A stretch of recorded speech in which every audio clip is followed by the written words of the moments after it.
जब आप कोई भव्य इमारत को देखते हैं तो क्या आप समझते हैं कि उस इमारत को बनाने से पहले कागज पर उसका नक्शा बनाया होगा, या सीधे ही कुछ मिस्त्री आए और सीमेंट व ईंटें बेतरतीब लगाकर इमारत बनाने लगे। बाद में अपने आप इमारत जैसे बनी वैसे सामने आ गई। कोई भी भवन बिना नक्शा बनाए नहीं बनाया जाता। चलिए अब कल्पना करिए कि आप सेना में कैप्टन हैं। आपको एक युद्ध जीतना है, तो आप क्या करेंगे? कोई रणनीति बनाकर युद्ध करेंगे या सैनिकों को कह देंगे पहले युद्ध आरंभ तो करो, फिर देखेंगे कि कैसे लड़ना है।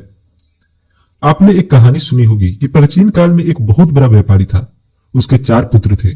जब वह वृद्ध हो गया तो उसने सभी बेटों को 1-1 रुपया दिया और कहा कि जाओ इस 1 रुपये से व्यापार करके 2 रुपये कमाकर दिखाओ। जो ऐसा कर पाएगा उसे ही मैं अपने व्यापार की जिम्मेदारी सौंपूंगा। वह व्यापारी यह देखना चाहता था कि उसके किस बेटे में व्यापार करने की क्षमता है, क्योंकि ज्यादातर लोग व्यापारी नहीं जुआरी होते हैं। वे व्यापार करने के मूल मंत्र को नहीं जानते कि व्यापारी रणनीति से व्यापार करता है। जुआरी तो बस सीधे कूद पड़ते हैं, बाद में सोचते हैं कि क्या रणनीति बनाई जाए। तो आपके लिए मेरी पहली ट्रेडिंग टिप्स यह है कि शेयर बाजार में ट्रेड करने से पहले रणनीति जरूर बनाए। क्या आपने कभी किसी पौधे को उगते देखा है? क्या आपने अपनी जिंदगी में बरगद का पेड़ और बरगद का बीज देखा है? बरगद का बीज राई के जितना छोटा होता है। क्या इसे उगाने में एक ही दिन में बरगद का पेड़ उग सकता है? नहीं। पहले बरगद के बीज से प्यारी सी छोटी कोपल निकलती है। उसके दिन वह थोड़ी सी बढ़ती है। धीरे धीरे वह नन्ही मुलायम कोपल 2 पत्तों वाली हो जाती है। छोटे छोटे लाल लाल पत्ते बहुत ही प्यारे लगते हैं। प्रकृति इससे आपको ट्रेड करना सिखा रही है। यह अलग बात है कि आप इसे सीखना चाहते हैं या नहीं। प्रकृति में जल्दबाजी का कोई स्थान नहीं है। धीरे धीरे बरगद का यह पौधा बड़ा होता जाता है। कुछ ही वर्षों में यह पक्षियों को आश्रय देने लायक बन जाता है। कुछ और वर्षों के बाद यह पथिकों को छाया देने लायक हो जाता है तथा देखते देखते बड़ा वट वृक्ष बन जाता है। क्या आप अपनी ट्रेडिंग की रणनीति इस प्रकार बनाएंगे कि आपका ट्रेडिंग का कारोबार धीरे धीरे बढ़कर वट वृक्ष का रूप ले ले, या आप 1 से 7 रोमांचक ट्रेड में कुछ में बड़ा पैसा बनाएंगे, आखिर वो सब कुछ हार कर शेयर बाजार को पीठ दिखाकर भाग जाएंगे और फिर जिंदगी भर शेयर बाजार की बुराई करेंगे। आज की मेरी दूसरी ट्रेडिंग टिप्स आपके गले से उतर गई होगी। आपको पहली ट्रेड में बरगद के बीज की तरह छोटी धनराशि लगानी चाहिए। धीरे धीरे जैसे जैसे आप कमाते जाएं, वैसे वैसे आपको ट्रेडिंग में लगाने वाली राशि बढ़ानी चाहिए। इसे मैं और विस्तार से समझाना चाहता हूं। मान लीजिए आपके पास 5 लाख रुपए की पूंजी है। आप इससे शेयर बाजार में ट्रेडिंग करके इतना पैसा कमाना चाहते हैं कि आपको प्रति माह 40 से 50 हजार रुपए की आय होने लगे। तो आपको करना यह है कि सिर्फ 10,000 रुपए से ट्रेड प्रारंभ करें। मन में एक लक्ष्य ले ले।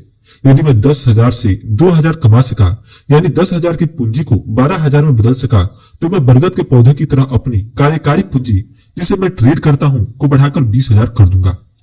जब मैं 4,000 का शुद्ध मुनाफा अर्जित कर लूंगा तब इसे बढ़ाकर 30,000 का कर दूंगा। जब 6,000 का शुद्ध मुनाफा अर्जित कर लूंगा तब इसे बढ़ाकर 40,000 कर दूंगा। इस प्रकार प्रत्येक 2,000 मुनाफा कमाने पर ट्रेड के लिए पूंजी में 10,000 का इजाफा कर सकते हैं। आप कहेंगे कि यदि मैं नहीं कमा सका तो क्या होगा? वैसे तो इस पुस्तक को आप पूरा पढ़ेंगे तो मुझे नहीं लगता कि आप ट्रेड में नुकसान उठाएंगे। आप जरूर कमा सकते हैं। अनुशासन से ट्रेड करने पर मार्केट से कमाना इतना मुश्किल भी नहीं है। उल्टे निवेश की तुलना में ट्रेड से कमाना ज्यादा आसान है, क्योंकि निवेश में आप सिर्फ बढ़ती मार्केट में पैसा बना सकते हैं, पर ट्रेड में तो आप बढ़ती व गिरती दोनों मार्केट में पैसा कमा सकते हैं। फिर भी आपको 10,000 रुपए भी कोई एक ही शेयर में थोड़ी न लगाने हैं। आप महेश कौशिक की पुस्तक पढ़ रहे हैं और मैं अपने पाठकों को हारते हुए नहीं देख सकता। मैं आपको कभी भी एक ही ट्रेड में पैसा लगाने की सलाह नहीं देता। इसे भी हम 10 भागों में बांटकर ट्रेड करेंगे। आखिर बरगद के बीज से पौधा निकलता है वो कितना छोटा होता है। उसकी तरह ही हमें भी बरगद का पेड़ बनने के लिए पहले छोटे छोटे भागों में ट्रेड शुरू करनी पड़ेगी। फिर जैसे ही 2,000 का शुद्ध मुनाफा होगा हम अपनी पूंजी को बढ़ाकर 20,000 कर देंगे। अर्थात हमारे पास अब ट्रेड के लिए 20,000 की मूल पूंजी और 2,000 मुनाफे के साथ 22,000 रुपए होंगे। यह मैं बार बार शुद्ध मुनाफा इसलिए लिख रहा हूं कि व्यापार में लाभ व हानि दोनों होते हैं। व्यापार में हानि होना कोई बुरी बात नहीं है। जिस व्यापार में बिल्कुल भी नुकसान नहीं हो वह व्यापार नहीं कहलाता है। बस व्यापार में जब लाभ हानि से ज्यादा होता है तो व्यापारी सफल व्यापारी कहलाता है। यहाँ शुद्ध मुनाफे का अर्थ यही है कि आपको हुए लाभ में से नुकसान कम करके जो बचे वह शुद्ध मुनाफा है। और जब यह शुद्ध मुनाफा 2,000 रुपए अर्जित हो जाए तब आपको पूंजी बढ़ानी है। तो आज की दूसरी टिप्स यही है कि अपनी कुल पूंजी के एक 50 से ट्रेड आरंभ करें और जब भी 20% मुनाफा कमा लें तब इस पूंजी में से एक 50वें हिस्से की वृद्धि करते हुए बरगद के पेड़ की तरह अपने ट्रेड कारोबार का पेड़ लगाएं। हमारी तीसरी टिप्स है, इंट्राडे ट्रेड में आपका ब्रोकर आपको बहुत कम मार्जिन पर ट्रेड करने की सुविधा देता है। अर्थात यदि आप मार्जिन पर खरीदने और उचित स्टॉप लॉस पर वापस बेचने दोनों की ट्रेड एक साथ ले लेते हैं तो ब्रोकर समझता है कि आपके स्टॉप लॉस के कारण आपका नुकसान सीमित है, इसलिए आपको मात्र 1,000 रुपए के मार्जिन पर वो 50,000 रुपए से 1,00,000 रुपए के शेयर खरीदने बेचने की सुविधा दे देता है। इसे मार्जिन प्लस आदि नामों से जाना जाता है। ज्यादातर नए ट्रेडर इसी के कारण अपना पैसा गंवा बैठते हैं। ऐसा क्यों? क्या आप कभी किसी ट्रैफिक जाम में फंसे हैं? आपने देखा होगा जाम में छोटे वाहन, साइकिल, मोटरसाइकिल आदि निकल सकते हैं पर ट्रक आदि बड़े वाहन नहीं निकल सकते।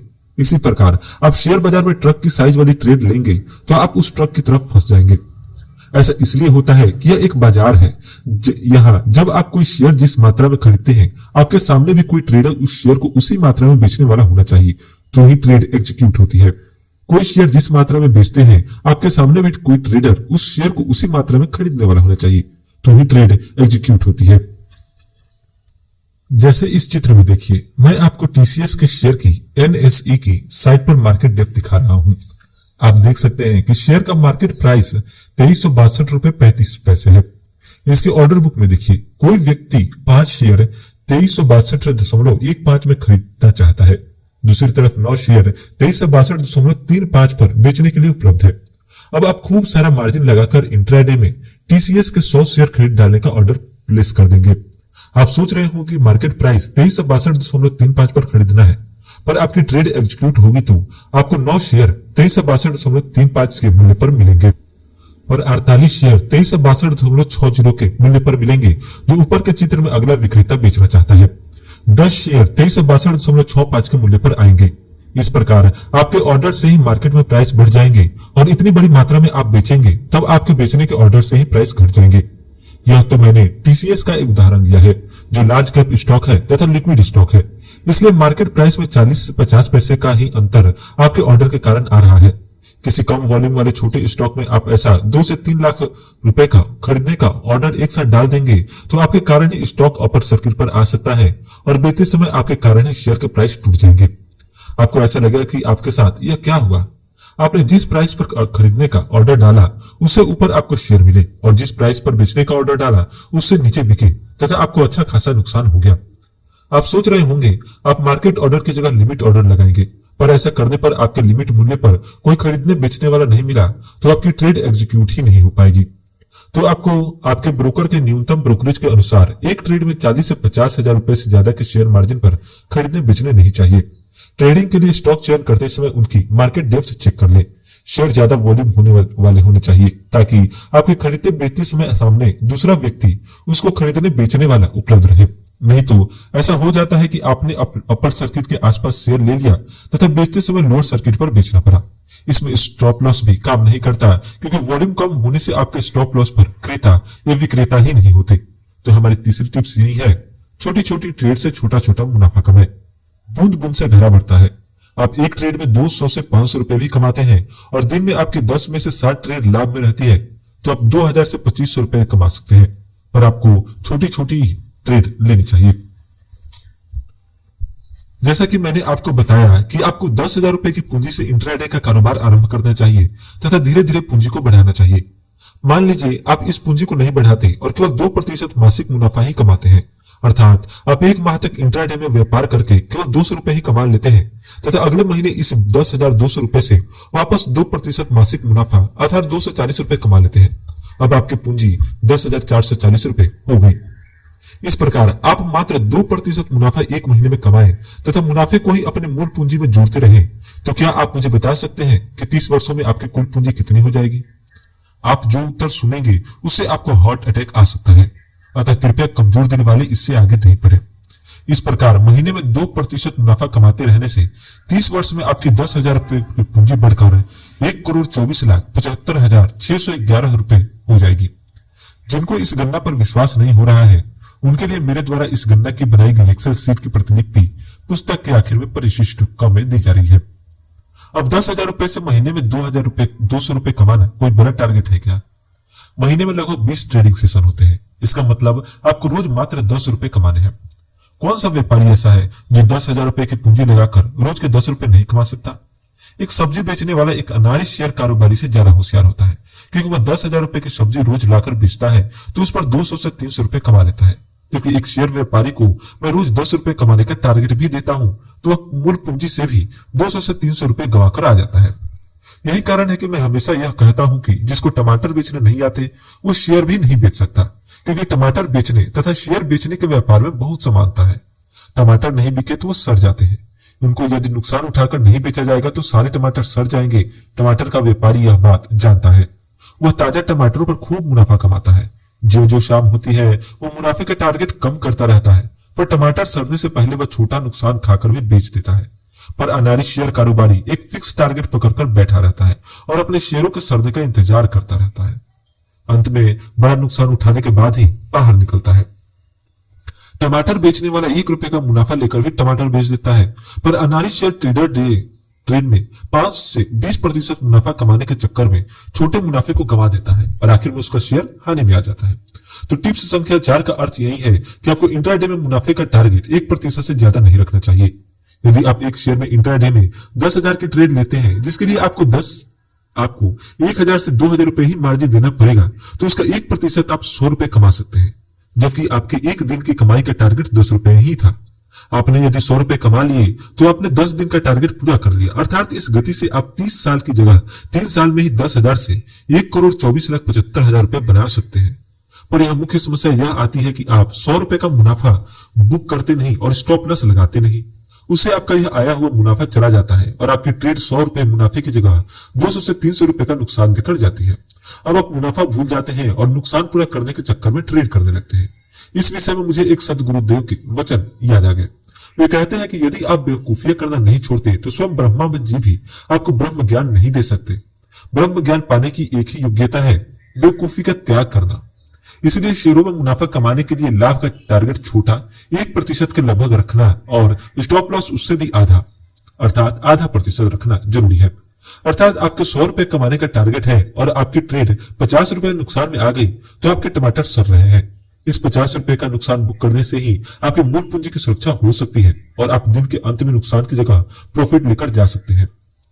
अगली टिप्स में इस बारे में प्रकाश डाला जाएगा। पिछली टिप्स के अंतिम भाग को एक बार वापस दोहराते हैं। आपका 100 रुपए कमाने का टारगेट है और आपकी ट्रेड 50 रुपए नुकसान में आ गई है तो आपके टमाटर जैसे शेयर अब सड़ रहे हैं। इस 50 रुपए का नुकसान बुक करने से ही आपकी मूल पूंजी की सुरक्षा हो सकती है और आप दिन के अंत में नुकसान की जगह प्रॉफिट में जा सकते हैं। आप समझे नहीं होंगे कि 50 रुपए का नुकसान बुक करना प्रॉफिट कैसे होगा। शेयरों में लाभ व हानि का अनुपात 2:1 रखना अनिवार्य है तो ही प्रॉफिट होता है। जैसा कि आप जानते हैं कि आप कितने भी ध्यान से शेयर चुने, ऐसा कोई भी सिस्टम नहीं है जो 100% सफल जाता हो। आपका शेयर नुकसान में आ सकता है और आता ही है। तो इस व्यापार में लाभ कमाने के लिए यदि आप 2:1 का प्रॉफिट एवं स्टॉप लॉस का अनुपात रखते हैं और एक दिन में 10 ट्रेड लेते हैं, जैसे कि आप जानते हैं कि एक ट्रेड में 1,000 से 2,000 मार्जिन लगाने पर आप 10,000 की डे ट्रेड ले सकते हैं, तो आपकी मूल पूंजी से आप एक बार में 4 से 6 ट्रेड ले सकते हैं तथा बाद में मार्जिन फ्री होने पर, अर्थात किसी में प्रॉफिट या लॉस बुक कर सकने पर आप उस मार्जिन से वापस ट्रेड ले सकते हैं। मेरे अनुसार 10,000 रुपए की मार्जिन मनी से आप एक दिन में 10 के लगभग 10,000 की ट्रेड ले सकते हैं।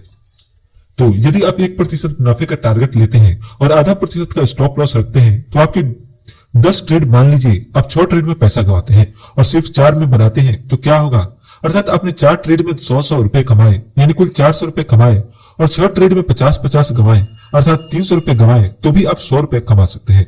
अर्थात 10 में से 4 ट्रेड सही जाने पर भी आप कमाकर निकल सकते हैं। इस 100 रुपए में से भी ब्रोकरेज वगैरह कम करके आप 10 रुपए भी बचते हैं तो आप पैसा कमा रहे हैं, गंवा नहीं रहे। पर नया ट्रेडर लालच व डर की वृत्ति को अपने पर हावी कर लेता है। उसकी ट्रेड आधा प्रतिशत नुकसान में आने पर वह स्टॉप लॉस के अनुसार लॉस बुक नहीं करता तथा स्टॉप लॉस ही नहीं लगाता, क्योंकि उसे लगता है कि यह वापस ऊपर बढ़ जाएगा। तो अब यह नुकसान बढ़ते बढ़ते 4 से 5% तक चला जाता है। इसी प्रकार 1% लाभ में आने पर लाभ बुक नहीं करता, वह लालच करता है फिर कि यह और बढ़ेगा, 4 से 5% कमाएंगे। ऐसा करने पर उसके 10 में से 7 ट्रेड भी सही जाती है, सिर्फ 3 गलत जाती है तो भी वह नुकसान करके ही निकलता है, क्योंकि वह 7 ट्रेड में गैर अनुशासित तरीके से 2000 रुपए कमाता है, तो 3 नुकसान वाली ट्रेड में भी अनुशासन नहीं होने से 2500 से 3000 रुपए गंवा देता है। कुल मिलाकर उसकी मूल पूंजी से भी 500 से 1000 रुपए कम कर देता है। अगले दिन इस नुकसान को पूरा करने के लिए और भी ज्यादा लालच करता है तथा और ज्यादा गंवाता है। इसलिए यदि आपको प्रॉफिट कमाना है तो लाभ के टारगेट वो स्टॉप लॉस में अनुपात 2.1 का रखना जरूरी है। इस सिद्धांत का पालन विश्व भर के लाभ कमाने वाले शेयर व्यापारी करते हैं। यदि आपको 1% लाभ एवं 0.5% स्टॉप लॉस बहुत कम लगते हैं तो आप इनको ज्यादा से ज्यादा 2% लाभ और 1% इस पर स्टॉप लॉस कर सकते हैं।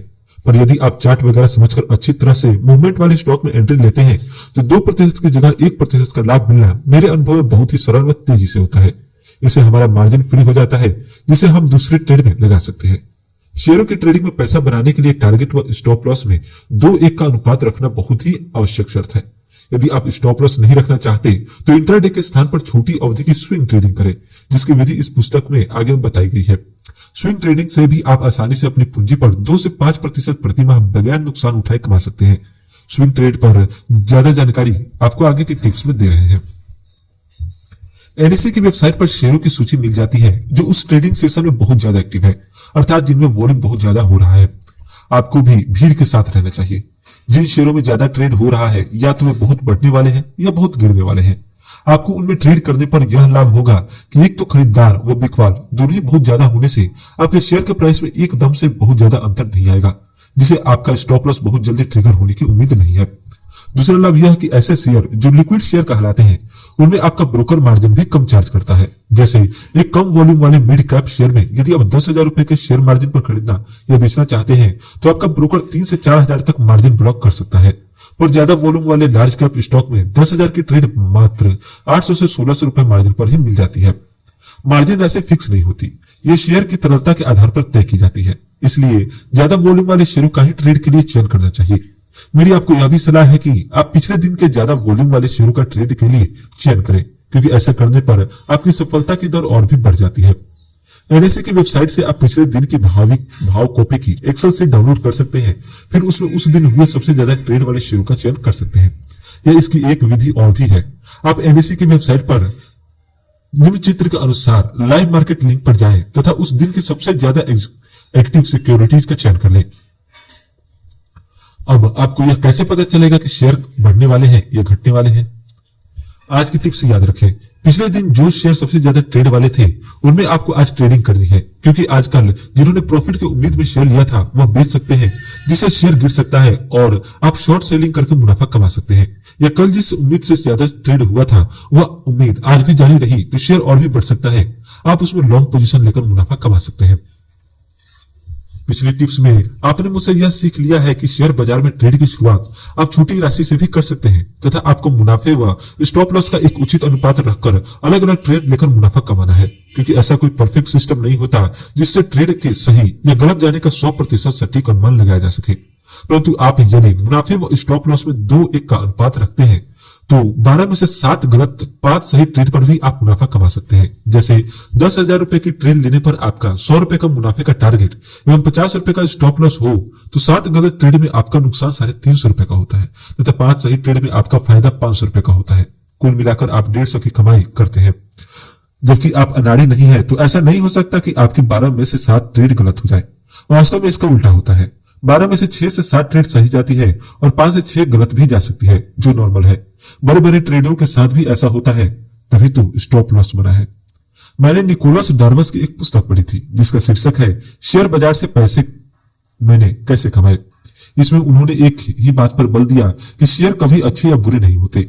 मार्केट में 2 ही प्रकार के शेयर होते हैं, एक जो बढ़ रहे हैं, दूसरे जो गिर रहे हैं। अतः आपको बस इनको पहचानना ही आना चाहिए। इसे आप ट्रेडिंग करके पैसा कमा सकते हैं। वैसे तो बढ़ने व गिरने वाले शेयरों को पहचानने के लिए अनेक सिस्टम बने हैं। कैंडलस्टिक चार्ट व RSI आदि अनेक इंडिकेटर इसके लिए बने हैं, पर इन सब सिस्टम्स के बारे में प्रकाश डालने से पूर्व अगली टिप्स में मैं आपको पहले अपना सिस्टम बताऊंगा कि मैं बढ़ने व गिरने वाले शेयरों के ट्रेड के लिए कैसे पहचानता हूं। शेयर बाजार में ट्रेडिंग व निवेश के 5 अलग अलग सेगमेंट हैं। प्राय नए ट्रेडर इनमें स्पष्ट विभाजन रेखा नहीं खींच पाते, तथा ट्रेडिंग के इन 5 सेगमेंट्स को आपस में मिलाकर देखते हैं, जिससे वे ट्रेडिंग व इन्वेस्टमेंट दोनों में असफल हो जाते हैं। ये 5 क्षेत्र इस प्रकार है: इंटरडे ट्रेडिंग या मार्जिन ट्रेडिंग, स्विंग ट्रेड या buy today sell tomorrow trade जिसे BTST भी कहते हैं, फ्यूचर या डेरिवेटिव्स में ट्रेड, ऑप्शन में ट्रेड और कैश में डिलीवरी बेस्ड ट्रेड। वास्तव में इंट्राडे में कोई शेयर मार्केट खुलने पर यदि खरीदते या बेचते हैं तथा शाम को मार्केट वापस बंद होने तक शेयर वापस बेचकर या शॉर्ट किया था तो खरीद कर अपने लाभ या हानि जो भी हो उसे बुक कर देते हैं, तो ट्रेडिंग का यह परिक्षेत्र इंट्राडे ट्रेड या मार्जिन ट्रेड कहलाता है। स्विंग ट्रेड या BTST ट्रेड में आपके शेयरों को रखने की अवधि 2 से 3 दिन या 30 दिन तक भी हो सकती है, अर्थात इसमें इंट्राडे की तरह उसी दिन शाम को शेयरों की पोजीशन नहीं काटते। इसमें पोजीशन को यदि अगले दिन काटते हैं तो इसे BTST अर्थात बाय टुडे सेल टुमारो कहते हैं, पर BTST ही आवश्यक नहीं है। एक दिन से लेकर 1 माह तक की होल्डिंग वाली ट्रेड को आप स्विंग ट्रेड कह सकते हैं। इसमें शेयरों को इंट्राडे ट्रेड से ज्यादा और कैश में खरीदारी करके होल्ड रखने से कम अवधि तक होल्ड किया जाता है। फ्यूचर या डेरिवेटिव्स में ट्रेड करते समय सीधे शेयरों में निवेश न करके एक निश्चित तारीख को शेयर खरीदने या बेचने का एग्रीमेंट किया जाता है। उस तारीख को एक्सपायरी कहते हैं। ये 7 दिन जैसे बैंक निफ्टी में एवं 30 दिन जैसे निफ्टी व अन्य शेयरों में की अवधि हो सकती है, परंतु इसमें शेयरों को लॉट में खरीदने पड़ते हैं। एक लॉट की साइज 5 से 10 लाख रुपए के मूल्य की भी हो सकती है। इसमें भी मार्जिन पर ट्रेड करने की सुविधा मिलती है।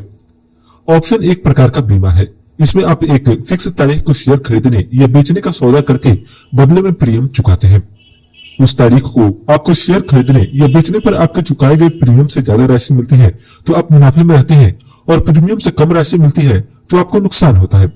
फ्यूचर की तुलना में ऑप्शन इसलिए सुरक्षित होता है क्योंकि इसमें आपका ज्यादा से ज्यादा नुकसान आप द्वारा चुकाए गए प्रीमियम तक ही सीमित होता है। 5वां प्रकार कैश में डिलीवरी ट्रेड है। इसमें आप शेयरों की पूरी कीमत कैश में चुकाकर शेयरों के अपने डीमेट खाते में फिजिकल डिलीवरी ले देते हैं। इसके भी 2 प्रकार हैं। जब आप 1 साल से पहले शेयर बेचते हैं तो इसे शॉर्ट टर्म ट्रेडिंग कहते हैं, और 1 साल होल्ड करके बेचते हैं तो लॉन्ग टर्म ट्रेडिंग कहते हैं। तो इस टिप्स का अर्थ यही है कि आप 5 बड़े क्षेत्रों को मिक्स नहीं करें। जैसे रोहित इंट्राडे ट्रेड में एक शेयर में पोजीशन लेता है जो कि 10,000 रुपए की पोजीशन है। रोहित सोचता है कि मार्केट बंद होने तक इसमें जो भी मुनाफा या नुकसान होगा ले लूंगा। रोहित को इस पोजीशन के लिए 1500 रुपए की मार्जिन देनी पड़ती है। अब रोहित का ट्रेड 60 रुपए का नुकसान पर आ जाता है, पर रोहित पोजीशन नहीं काटता है। वो सोचता है कि वापस बढ़ जाएगा। शाम तक यह नुकसान बढ़कर 350 रुपए का हो जाता है, पर रोहित का मन इसे स्वीकार नहीं कर पाता। वो सोचता है कि कल तो यह पक्का बढ़ ही जाएगा। फालतू 350 रुपए की मार क्यों खाते हैं। वो ब्रोकर को 1500 रुपए मार्जिन के स्थान पर पूरे 10,000 मार्जिन देकर शेयरों की इंट्राडे पोजीशन को डिलीवरी में चेंज कर देता है। अब डिलीवरी आने में 2-3 दिन का समय लगता है। उससे पहले रोहित इनको बेचकर BTST ट्रेड या स्वैप ट्रेड करना चाहता है, पर अगला दिन भी निराशाजनक रहता है। अब नुकसान बढ़कर 750 रुपए हो जाता है। रोहित सोचता है कि कोई बात नहीं, कल बेच लेंगे। अगले दिन शेयर भाव बढ़ता है, पर नुकसान पूरा कवर नहीं होता। वह अब भी 240 रुपए के नुकसान में होता है।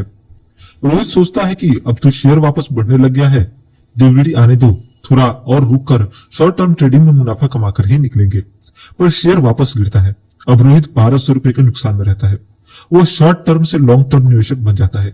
वह सोचता है चाहे साल भर रुकना पड़े, पर मुनाफा तो लेकर ही रहना है। ऐसे निवेशक नुकसान वाले शेयरों को 4-5 साल भी होल्ड रखते हैं। आपने रोहित के उदाहरण में क्या देखा? रोहित इंट्राडे से BTST में, फिर कैश में, फिर शॉर्ट टर्म में, फिर लॉन्ग टर्म में शिफ्ट हो गया, जो कि गलत है। इन अलग अलग सेगमेंट्स को इस प्रकार मिक्स करना ही गलत कदम था। जैसा कि इस पुस्तक के शुरू के टिप्स में बताया गया है कि यदि आप इंट्राडे ट्रेड कर रहे हैं तो आधा प्रतिशत नुकसान में आने पर आपको अपनी पोजीशन काट लेनी है, या 1% मुनाफा मिलने पर आपको प्रॉफिट बुक कर लेना है। तो इस स्थिति में रोहित जब इंट्राडे में पोजीशन ले रहा था तो उसको 10,000 रुपए का आधा प्रतिशत अर्थात 50 रुपए स्टॉप लॉस लगाना था। उसके 50 रुपए नुकसान बुक कर लेने पर उसका मार्जिन फ्री हो जाता तथा वह उसी मार्जिन से 10,000 रुपए की दूसरी ट्रेड पोजीशन लेकर उसमें 1% अर्थात 100 रुपए मुनाफा कमा लेता, तो उसको कुल मिलाकर 50 रुपए का फायदा ही होता तथा वह वापस इसी मार्जिन से तीसरी ट्रेड भी ले सकता था। इस टिप्स का यही सारांश है कि मार्केट के अलग अलग परिक्षेत्रों के माध्यम मध्य स्पष्ट सीमा रेखा रखें तथा ट्रेड लेते समय ही तय करें कि आपका टारगेट, स्टॉप लॉस व टाइम फ्रेम क्या है। लेखक की सलाह है कि आप इंट्राडे की जगह स्विंग ट्रेड करें और भविष्य में ट्रेड करने की जगह ऑप्शन में ट्रेड करें। इससे आपको नुकसान होने की संभावना कम होगी और लाभ की संभावना ज्यादा रहेगी। आगे के टिप्स में स्विंग ट्रेड व ऑप्शन ट्रेड पर विस्तार से प्रकाश डाला गया है। एक अंग्रेज ट्रेडर ने अपनी पुस्तक में लिखा है कि मनुष्य स्वभाव से ही एक असफल ट्रेडर होता है, क्योंकि उसमें लालच एवं डर की नैसर्गिक वृत्तियां पाई जाती है। इसलिए जैसे सेना का प्रशिक्षण एक व्यक्ति को सैनिक बना देता है, विज्ञान की पढ़ाई का प्रशिक्षण वैज्ञानिक बना देता है, वैसे ही शेयर बाजार में ट्रेडिंग करना भी एक आर्ट है जिसमें सतत अभ्यास व भावनाओं पर नियंत्रण करके ही इस कला को सीखा जा सकता है। असल में लालच व डर दो ऐसी भावनाएं हैं जो आपको एक असफल ट्रेडर में बदल सकती है। कैसे? जब आप एक सफल ट्रेड में होते हैं तो आप लालच कर सकते हैं कि मुनाफा और बढ़ने दे, पर अचानक मुनाफा बढ़ते बढ़ते वापस घटने लगता है। आप सोचते हैं थोड़ा और रुके, पर मुनाफा इतनी तेजी से गिरता है कि आपके लाभ की ट्रेड हानि में आ जाती है। आप फिर लालच करते हैं, स्टॉप लॉस नहीं लगाते तो यह ट्रेड बड़े नुकसान में बदल जाती है। अगली बार आप ट्रेड लेते हैं तो आप में डर की वृत्ति हावी हो जाती है। जैसे ही थोड़ा सा मुनाफा मिलता है, आप मुनाफा वापस चला नहीं जाने के डर से डर कर छोटा सा मुनाफा बुक कर लेते हैं, क्योंकि उस ट्रेड में आपको बड़ा मुनाफा मिल सकता था। तो इन्हीं मानसिक वृत्तियों पर नियंत्रण सिखाने के लिए आपको पिछले टिप्स में 1% मुनाफे का टारगेट तथा आधा प्रतिशत का सख्त स्टॉप लॉस रखने की हिदायतें दी गई थी। जब आप दिन में अपनी स्थिति को विजेता की स्थिति में ले आते हैं, तब टारगेट व स्टॉप लॉस बड़ा कर सकते हैं।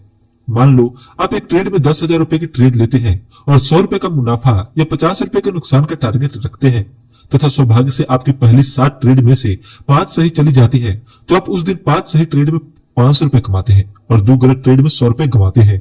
तो कुल मिलाकर अब आप 60 रुपए के फायदे में आ चुके हैं। ऐसी स्थिति में अब आप 2% मुनाफे का टारगेट और 1% स्टॉप लॉस के साथ में ट्रेड लेंगे तो आपको हानि होने की संभावना नहीं है। कुल मिलाकर अपने लालच एवं डर पर नियंत्रण रखें तथा मुनाफे व स्टॉप लॉस में 2:1 का अनुपात रखें। शुरू में छोटे टारगेट तथा उससे भी छोटे स्टॉप लॉस के साथ ट्रेड करें। एक बार आप अच्छा मुनाफा कमा लेते हैं तो धीरे धीरे उस दिन के लिए टारगेट व स्टॉप लॉस को इस प्रकार थोड़ा बढ़ा सकते हैं कि दिन के अंत में आपका पूरा कमाया हुआ मुनाफा नहीं जाना चाहिए। अगली टिप्स है, इस टिप्स को अच्छी तरह से समझने के लिए कहानी सुने। एक सब्जी बेचने वाली एक टोकरी भिंडी खरीद लेती है और उसे रिटेल ग्राहकों को बेचने बैठ जाती है। और उस दिन मार्केट में भिंडी की डिमांड कम होती है तथा दूसरे बड़े व्यापारी के पास बाहर से भिंडी का ट्रक आ गया है। वो सस्ते में भिंडी की टोकरी 60 रुपए प्रति किलोग्राम के भाव से खरीद कर लाई थी और 65 रुपए प्रति किलोग्राम के भाव से बेच कर मुनाफा कमाना चाहती थी, पर उसकी भिंडी 65 रुपए प्रति किलोग्राम की तुलना में सब्जी का बड़ा व्यापारी 50 रुपए प्रति किलोग्राम की ही भिंडी बेच रहा है। तो क्या वह सब्जी बेचने वाली एक और भिंडी की टोकरी इस उम्मीद में 50 रुपए के भाव पर खरीद लेगी कि इससे उसके दोनों टुकड़ों का औसत मूल्य 55 रुपए प्रति किलोग्राम हो जाएगा तथा जब भी बड़े व्यापारी का माल खत्म हो जाएगा वो 60 रुपए प्रति किलोग्राम बेच लेगी? आपका उत्तर यदि हाँ है तो यह गलत है, क्योंकि इंट्राडे पोजीशन जैसे शाम को मार्केट बंद होने के पहले काटनी जरूरी होती है, वैसे ही सब्जी वाली की सब्जी भी शाम तक नहीं बिकती तो खराब हो जाती है। इस बात की गारंटी नहीं है कि शाम तक बड़े व्यापारी की भिंडी बिककर खत्म हो जाएगी, क्योंकि उस दिन आपूर्ति मांग से ज्यादा हो गई है। इसलिए वह सब्जी वाली ऐसा नहीं करती, क्योंकि उसे दिख रहा है कि एक टुकड़ा तो खराब हो ही रहा है, दूसरा टुकड़ा और खरीद लिया तो आज मार्केट में भिंडी वैसे भी बहुत ज्यादा आई हुई है, शाम तक बड़े व्यापारी का माल बिक जाएगा तथा भाव वापस बढ़ जाएंगे, इसकी क्या गारंटी है? उल्टा उसका नुकसान और बढ़ जाएगा, क्योंकि बड़े व्यापारी की भिंडी जब शाम को बासी पड़ने लगेगी तब वह भाव और कम 40 रुपए प्रति किलोग्राम कर ही देगा। एक कम पढ़ी लिखी सब्जी विक्रेता व्यापार करना जानती है।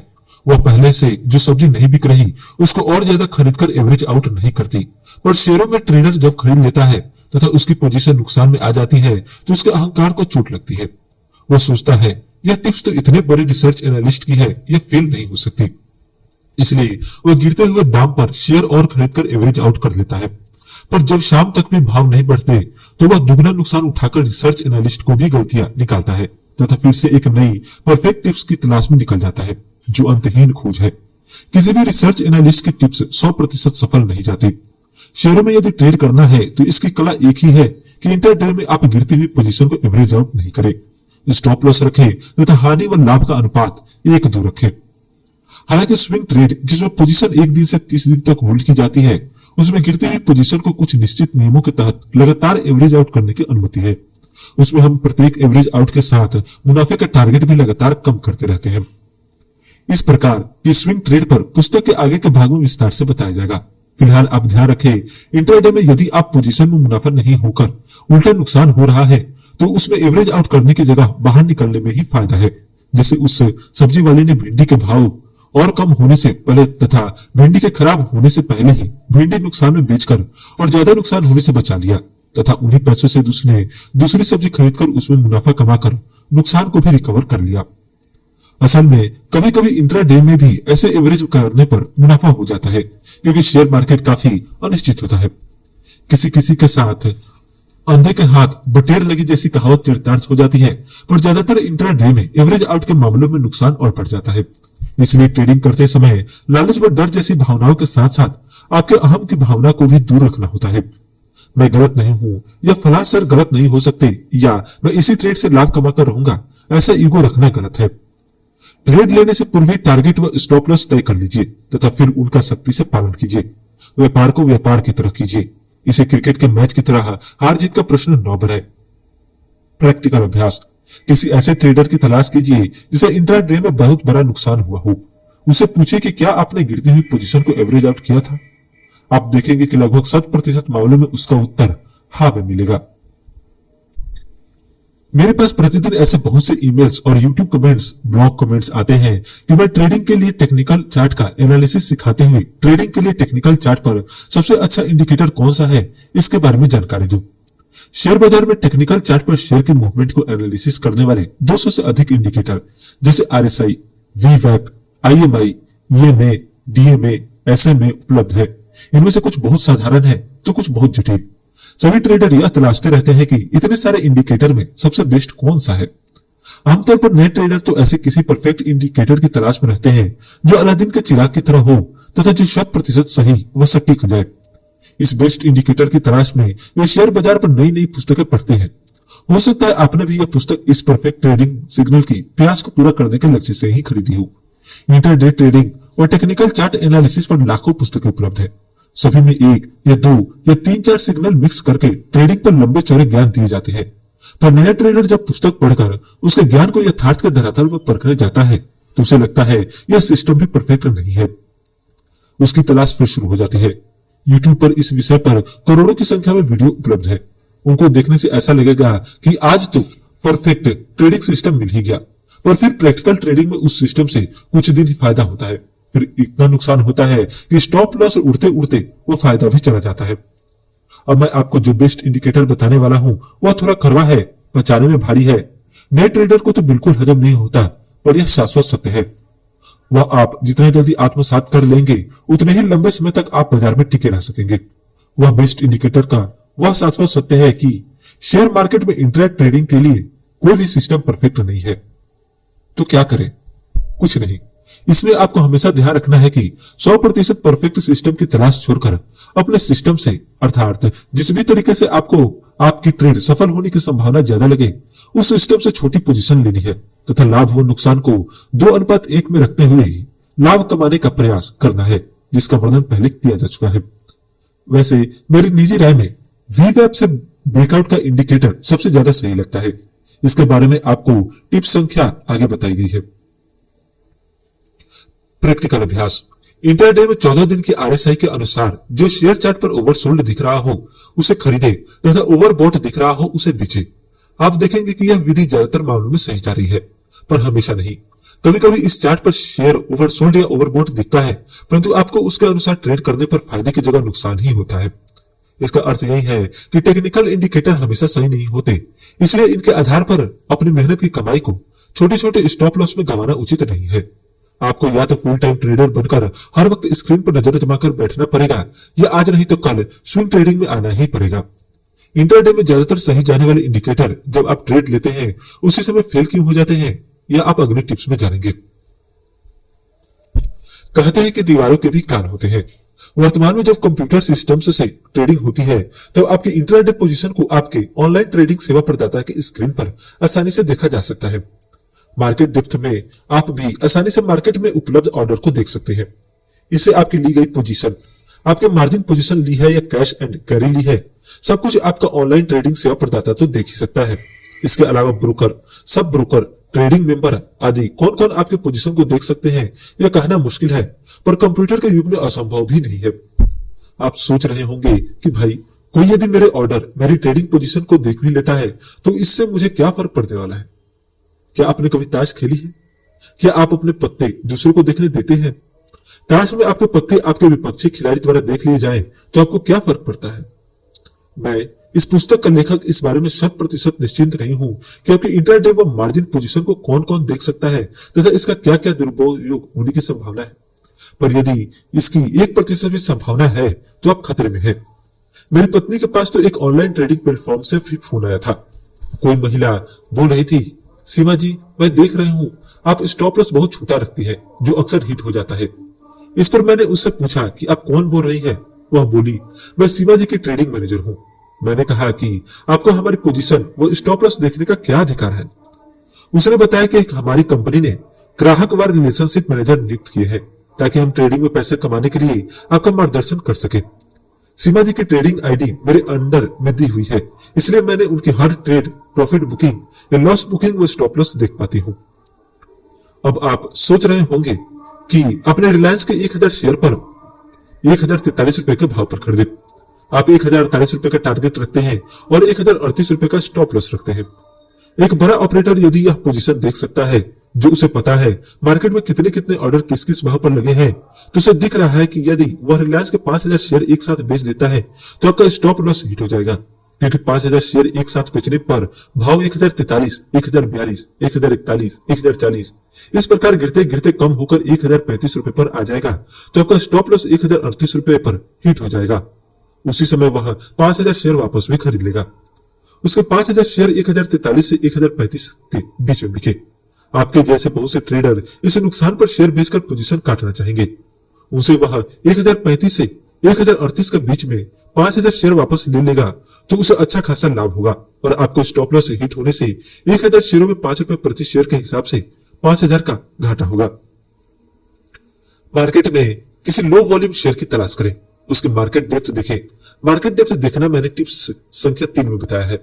आपको एनएससी या बीएससी की साइट पर जो मार्केट डेप्थ दिखती है वो प्राय रियल टाइम्स नहीं होती, इसमें कुछ सेकंड का अंतर हो सकता है, पर जीरोधा काइट जैसे ट्रेडिंग प्लेटफॉर्म पर यह लगभग रियल टाइम दिखती है। माना कि शेयर का भाव 16.10 पर चल रहा है, मार्केट डेप्थ निम्न प्रकार से आपको ऑर्डर दिख रहे हैं। 16.10 पर 500 शेयर, 16.05 पर 1 शेयर, 16 पर 5 शेयर, 15.95 पर 8 शेयर, 15.90 पर 1000 शेयर।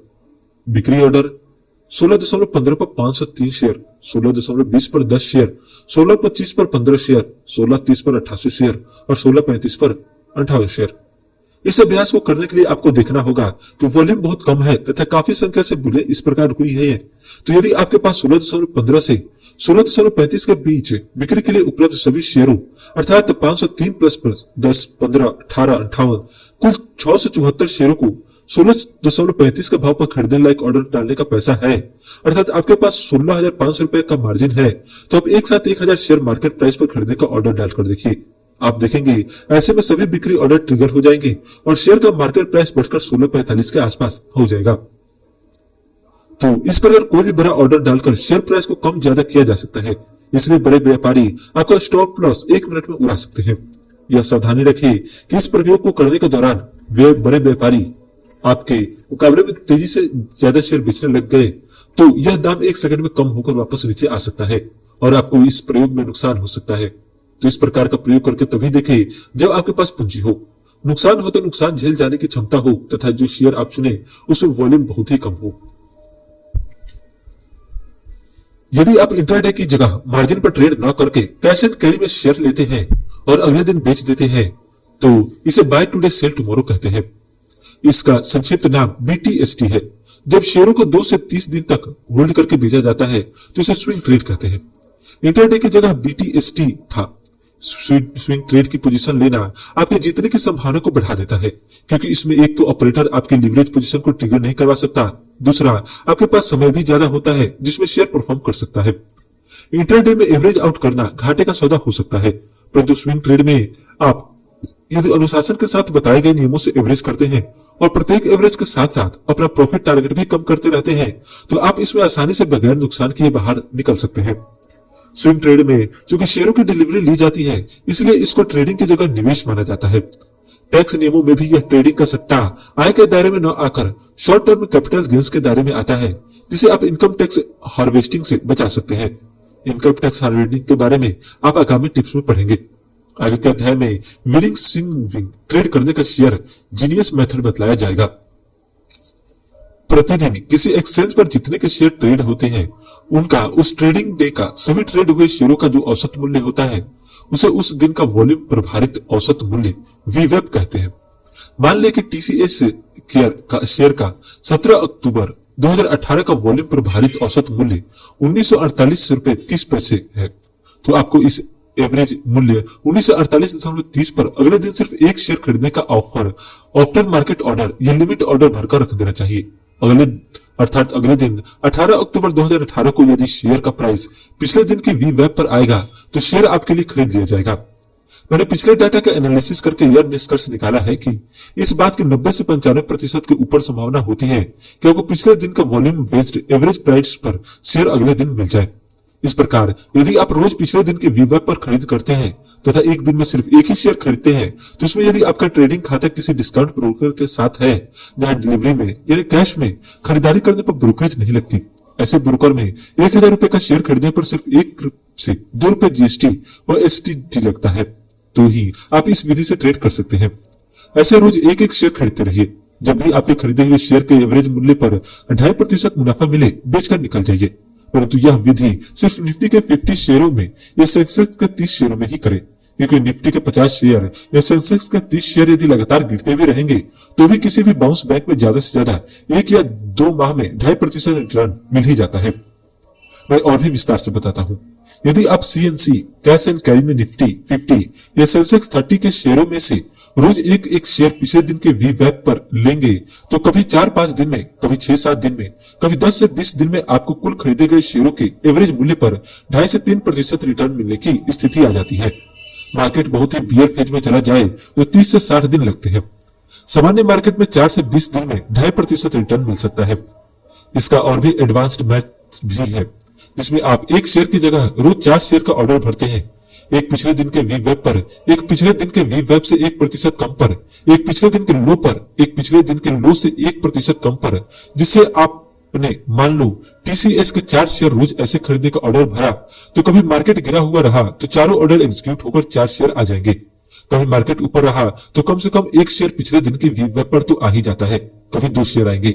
इनके औसत मूल्य पर जब भी 2.5% से 0.5% मुनाफा मिले तो बेचकर निकलते रहिए।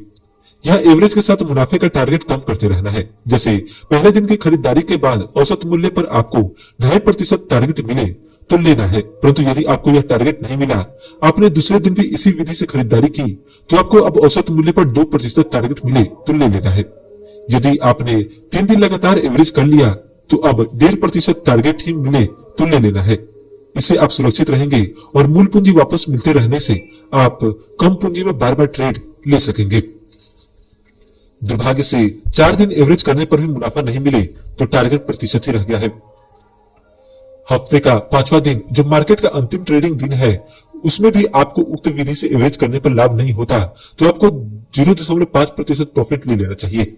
जैसे कि मैंने ऊपर बताया, जीरोधा जैसे डिस्काउंट ब्रोकर के साथ वर्तमान में कितने भी शेयर हो, बेचते समय 16 रुपए के लगभग डिलीवरी चार्ज लगता है और 2000 के शेयर खरीदने बेचने पर 4 रुपए के लगभग अन्य खर्च लगते हैं, जिसमें 0.5% में बेचने पर भी आप ये खर्च निकालकर मामूली प्रॉफिट में बाहर निकल जाएंगे तथा अगले हफ्ते वापस 2.5% टारगेट के साथ शुरू कर देंगे। तो शेयर चूंकि 5 दिन से लगातार गिर ही रहा होता है, जब 2.5% का बाउंस बैक मिलने की संभावना बढ़ जाती है। फंडा यह है कि आप कभी 2.5%, कभी 2%, कभी 1.5%, कभी 1%, कभी 0.5% के साथ इसी विधि से ट्रेड करते करते बगैर नुकसान के आसानी से औसतन 1% साप्ताहिक रिटर्न ले सकते हैं। यदि आप इंट्राडे में ट्रेड करते हैं तो भी आप वीवेप से ब्रेकआउट पर ट्रेड कर सकते हैं। इसके लिए उस दिन के वीवेप और शेयर के प्राइस पर निगाह रखिए। यदि शेयर का मार्केट प्राइस उस दिन के वीवेप से ऊपर है तो उसे नीचे आने की प्रतीक्षा करें। जैसे ही यह परिस्थिति बदले, अर्थात शेयर वीवेप से ऊपर ट्रेड करते करते नीचे आ जाए, तो आप शॉर्ट पोजीशन बनाएं। आप देखेंगे कि ज्यादातर मामलों में उस दिन के वीवेप से ऊपर ट्रेड कर रहा शेयर नीचे आ जाने के बाद और गिरकर लगभग आधा से 1% तक और गिर ही जाता है। हालांकि ज्यादा उतार चढ़ाव वाले दिनों में वापस भी ऊपर जल्दी आ जाता है, इसलिए ज्यादा लालच नहीं करके आधा प्रतिशत रिटर्न मिले तो ले ले। इस प्रकार यदि शेयर का मार्केट प्राइस उस दिन के वीवैप नीचे है तो उसके ऊपर जाने की प्रतीक्षा करें। यदि यह वीवैप से नीचे ट्रेड करते करते अचानक ऊपर आ जाए तो आप उसी समय पर लॉन्ग पोजीशन बनाएं। आप देखेंगे कि ज्यादातर मामलों में उस दिन के वीवैप से नीचे ट्रेड कर रहा शेयर ऊपर आ जाने के बाद और बढ़कर लगभग आधा से 1% तक और बढ़ ही जाता है। हालांकि ज्यादा उतार चढ़ाव वाले दिनों में वापस भी नीचे जल्दी आ जाता है, इसलिए ज्यादा लालच नहीं करके आधा प्रतिशत रिटर्न मिले तो ले ले। यह मेथड 60 से 80% मामलों में सही जाता है, इसलिए यह भी 100% परफेक्ट नहीं है, पर ट्रेडिंग एक कला है और उस कला का यह आवश्यक भाग है। इस विधि में स्टॉप लॉस वगैरह आप पिछली टिप्स में बताए अनुसार रख सकते हैं, अर्थात इसमें स्टॉप लॉस फॉर प्रॉफिट 1:2 का अनुपात होना चाहिए।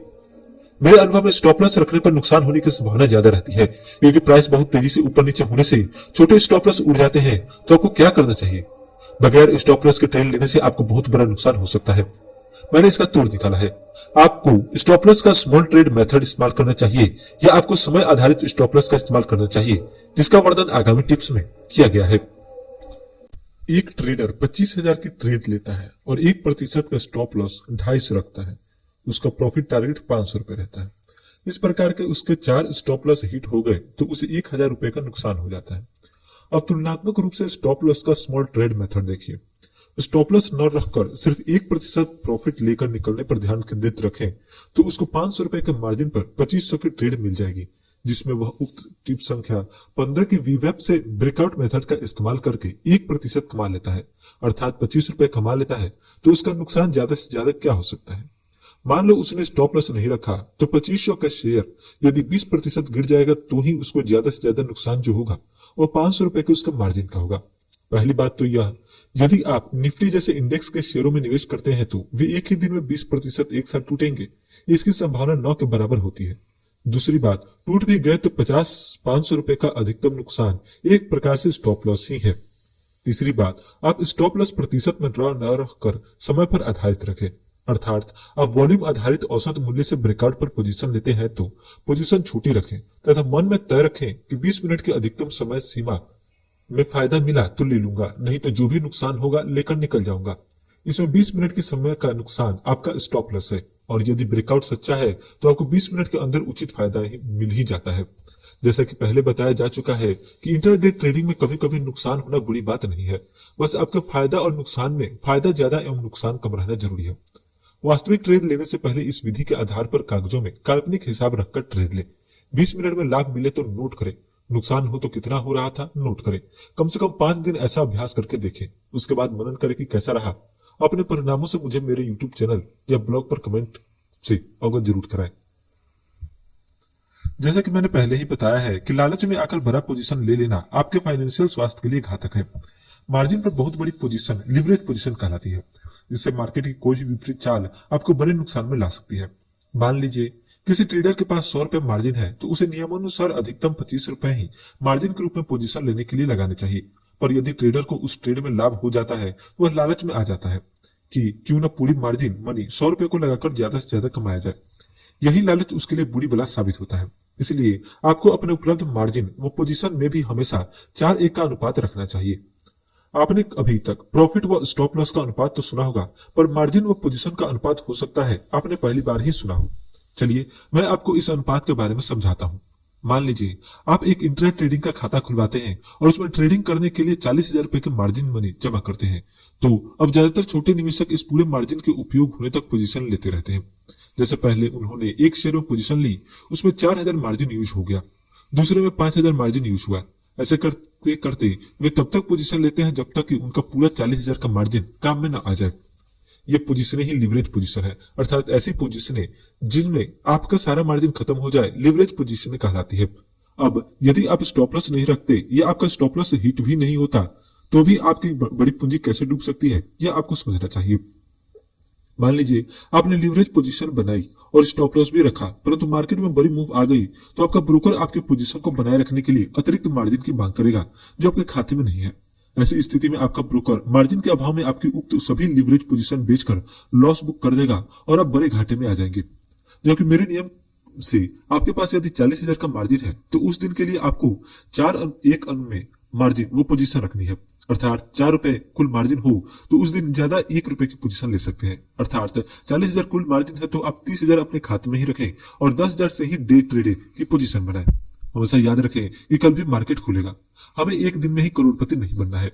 इस नियम से आप उस दिन सिर्फ 10,000 का मार्जिन इंट्राडे में प्रयोग कर सकते हैं, उसे ज्यादा कर नहीं कर सकते।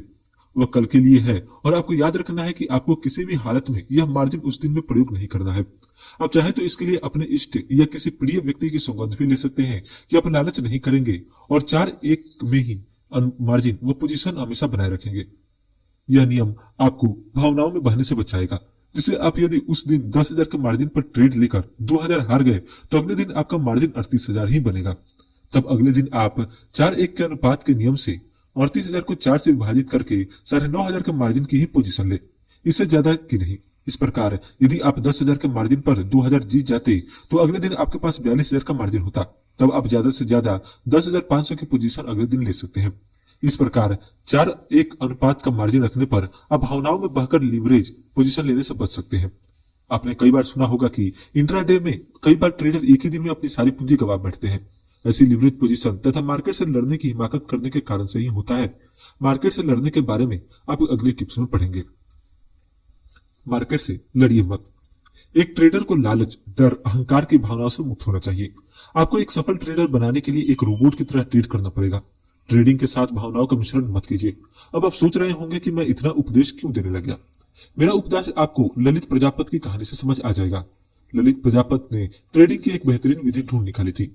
असल में ऐसे ही अंधेरे में तीर मारते मारते उसने सोचा कि यदि मैं स्टॉक पिछले दिन के क्लोज प्राइस को 20 मान लेता हूं और आज तब तक स्टॉक पिछले क्लोज प्राइस के ऊपर रहेगा, मैं कोई पोजीशन नहीं लूंगा, तथा जैसे ही स्टॉक पिछले दिन के क्लोज प्राइस से नीचे जाता है वैसे ही मैं शॉर्ट पोजीशन ले लूंगा। उसने ऐसा ही किया भी। उसने 4 स्टॉक चुने। 4 में से 3 में उसने मौका मिल गया कि स्टॉक पिछले दिन के क्लोज प्राइस से ऊपर ट्रेड करते करते गिरने लगे। जैसे ही क्लोज प्राइस से नीचे आए, ललित ने शॉर्ट कर दिया। स्टॉक गिरते गए, अच्छी खासी कमाई हो गई। अब ललित ने अगले दिन दुगनी मार्जिन मनी से ऐसा किया। जो स्टॉक पिछले क्लोज से नीचे होते वो उनके ऊपर जाते ही खरीदारी की पोजीशन ले लेता और जो पिछले दिन के क्लोज से ऊपर होते उनके नीचे जाते ही बिकवाली की पोजीशन ले लेता। दूसरे दिन भी उसने ऐसे ही खूब मुनाफा कमाया। अब तीसरे दिन उसने और भी ज्यादा मार्जिन लगाकर फिर से ऐसा किया, पर तीसरे दिन मार्केट वोलेटाइल था, अर्थात मार्केट एक ही दिशा में न जाकर पहले नीचे गया फिर ऊपर आया। इससे उसने पिछले क्लोज के ऊपर से नीचे जाने वाले स्टॉक्स में शॉर्ट की पोजीशन ली, पर वह कुछ देर बाद दुगनी गति से ऊपर आकर ऊपर ही बंद हुए तथा श्रीमान ललित को अच्छा खासा नुकसान हुआ। अब ललित को लगा मेरी विधि गलत नहीं थी। इससे ही अहम की भावना कहते हैं। मैंने बस स्टॉप लॉस नहीं रखा था। मुझे पिछले क्लोज प्राइस से नीचे जाने पर शॉर्ट पोजीशन तो लेनी चाहिए, परंतु यदि शेयर वापस ऊपर आता है तो मैं पिछले क्लोज प्राइस का स्टॉप लॉस रखूंगा। पर ऐसा करने पर जो घाटा होगा वह कैसे पूरा होगा, यह सोचकर ललित ने निर्णय लिया। यदि स्टॉक गिरकर वापस बढ़ता है तो मैं पिछले क्लोज प्राइस पर शॉर्ट पोजीशन काट दूंगा और दुगनी मात्रा में लॉन्ग पोजीशन ले लूंगा। तब इसमें जो दुगना मुनाफा होगा उसे स्टॉप लॉस वाला घाटा कवर होकर भी मैं मुनाफे में ही रहूंगा। यह लालच की भावना थी। अब अगले दिन उसने शेयर ए को चूज किया। इसका पिछला क्लोज प्राइस 340.80 रुपए था। शेयर 342.40 पर खुला। कुछ देर ट्रेड करने के बाद 340.80 से नीचे 340.70 पर आ गया। ललित जी के नियमानुसार 100 शेयर बेच दिए। शेयर घटकर 337 तक आ गया, पर उन्होंने मुनाफा बुक नहीं किया क्योंकि पता है अब इतना गिर गया है तो क्या बढ़ेगा, अभी और गिरने दो, मुनाफा और भी बढ़ेगा। लालच की भावना। पर उल्टा हो गया। स्टॉक कुछ ही समय बाद 340.70 से अचानक ऊपर 341.30 पर आ गया। ललित जी ने 341.30 पर शॉर्ट पोजीशन का लॉस बुक करके 200 शेयर खरीद डाले। दुगनी मात्रा में लॉन्ग पोजीशन ले ली। शेयर ऊपर तक जाकर अचानक गिरा। उन्होंने इस बार स्टॉप लॉस नहीं रखा था, इसलिए स्टॉक 336 पर ही आ गया। अब उन पर डर की भावना चढ़ गई। उन्होंने तुरंत 200 शेयर की जगह 600 शेयर बेच डाले, जिसमें 200 की लॉन्ग पोजीशन कवर हो गई तथा 400 शेयर की शॉर्ट पोजीशन हो गई। इससे पहले कि वो कुछ स्टॉप लॉस लगाते, शेयर वापस 341 पर आ गया। अब ललित जी मार्केट से लड़ने लगे। कभी घटता तो दुगनी मात्रा शॉर्ट करते, कभी बढ़ता तो 4 गुना वापस ले लेते। ऐसे लड़ते लड़ते इसका उतार चढ़ाव भरे दिन में कब उन्हें अच्छा खासा घाटा हो गया, उन्हें समझ में ही नहीं आया। हो सकता है बहुत से ऐसे ट्रेडर जिन्होंने मार्केट से लड़ने में पैसा गंवाया है, उनको यह कहानी उनकी अपनी कहानी जैसी लगे, पर ऐसे किसी के साथ भी भावनाओं में बहकर हो सकता है। तो आज की शिक्षा यही है कि मार्केट से लड़ने के लिए एक ही दिन में बार बार रणनीति न बदले। याद रखें कि कोई भी रणनीति 100% सही नहीं होती। एक दिन आप मार्केट में नहीं कमा सकते तो कल भी मार्केट खुलेगी।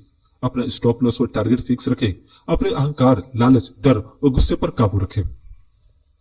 इंट्राडे ट्रेडिंग व लॉन्ग टर्म निवेश में मिक्स न करें। यदि आप कोई शेयर निवेश के लिए खरीदते हैं तथा वह खरीदने वाले दिन नहीं या 1-2 दिन में 5 से 6% लाभ देने लगता है, तो आप उसे यह सोचकर बेच देते हैं कि यह गिरेगा तो वापस ले लेंगे, पर ऐसा हमेशा हो यह संभव नहीं है। इसलिए डे ट्रेडिंग व लॉन्ग टर्म निवेश कभी मिक्स न करें।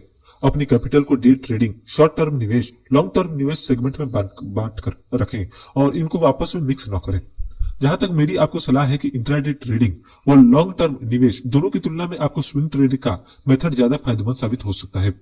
स्विंग ट्रेड को यदि अच्छे ब्लू चिप शेयरों में किया जाए और इससे आप महीने में औसतन 2% रिटर्न भी निकाल लेते हैं, तो चक्रवृद्धि दर से यह रिटर्न एक वर्ष में 26.82% कमा सकते हैं।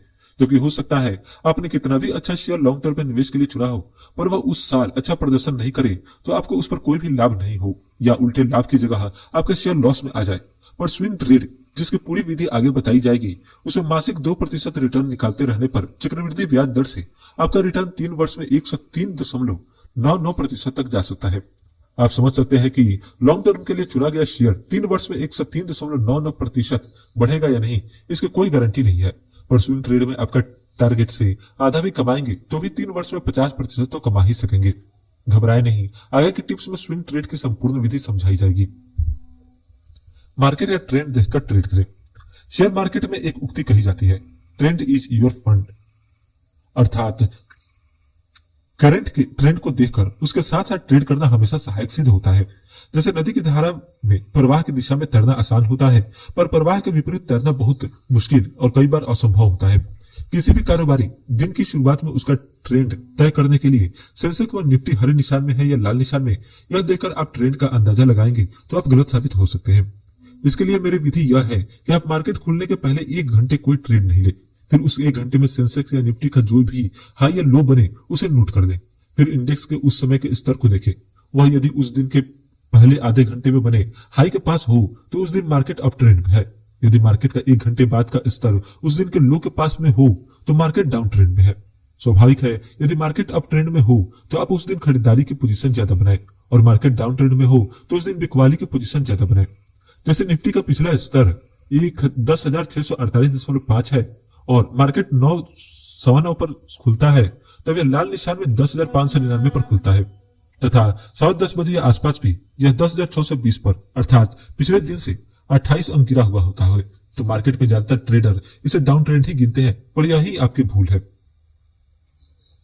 मेरी विधि में निफ्टी 10,599.7 पर खुलकर यदि 10:15 बजे के आसपास तक 10,630.2 का हाई बना चुका था और 10 बजे के आसपास 10,620.4 पर था, पर वह उस दिन के हाई व लो की तुलना करने पर उस दिन के हाई के ज्यादा पास में है, उस दिन मार्केट ट्रेंड अप ट्रेंड है तथा जो भी बुरी खबर थी वह डिस्काउंट हो चुकी है। ऐसे में आप शॉर्ट सेलिंग करेंगे तो फंसेंगे ही। आपको ऐसे में लॉन्ग पोजीशन ज्यादा लेनी चाहिए। तो किसी भी ट्रेडिंग सेशन के लिए अपनी लॉन्ग व शॉर्ट पोजीशनों का अनुपात उस दिन के मार्केट ट्रेंड को देखकर निर्धारित करें। शेयर का ट्रेंड देखकर निवेश करें। पिछली टिप्स में आपको जैसे मार्केट का ट्रेंड देखना बताया गया है, बिल्कुल वैसे ही आपको शेयर का भी ट्रेंड देखकर निवेश करना चाहिए। विधि वही है जो पिछली टिप्स में बताई गई है। पहले 60 से 80 मिनट तक शेयर का प्राइस सेटल होने दे, फिर शेयर के प्राइस की उस दिन के हाई व लो से तुलना करें। यदि शेयर का प्राइस उस दिन के अब तक बने हाई के पास है तो शेयर अप ट्रेंड में है। इसमें यह अवश्य याद रखना है कि इस बात से कोई फर्क नहीं पड़ता कि शेयर पिछले दिन के क्लोज से नीचे तथा लाल निशान में है। यदि शेयर पहले 60 मिनट में बने हाई के आसपास है तो वह अप ट्रेंड में ही माना जाएगा। हालांकि आपको यह भी याद रखना है, यह विधि भी सिर्फ अनुमान ही दे सकती है। इसमें सफलता की दर ज्यादा हो सकती है, परंतु 100% सटीक नहीं हो सकती। जैसा कि पिछली टिप्स में बताया गया है, इंट्राडे ट्रेडिंग में आपकी कोई भी विधि 100% कारगर नहीं हो सकती, क्योंकि आपकी पोजीशन को मार्केट डेप्थ में देखकर प्रतिद्वंदी ट्रेडर ज्यादा पूंजी लगाकर आपकी पोजीशन के विपरीत पोजीशन लेकर आपकी किसी भी रणनीति को 1 मिनट में धराशायी कर सकता है।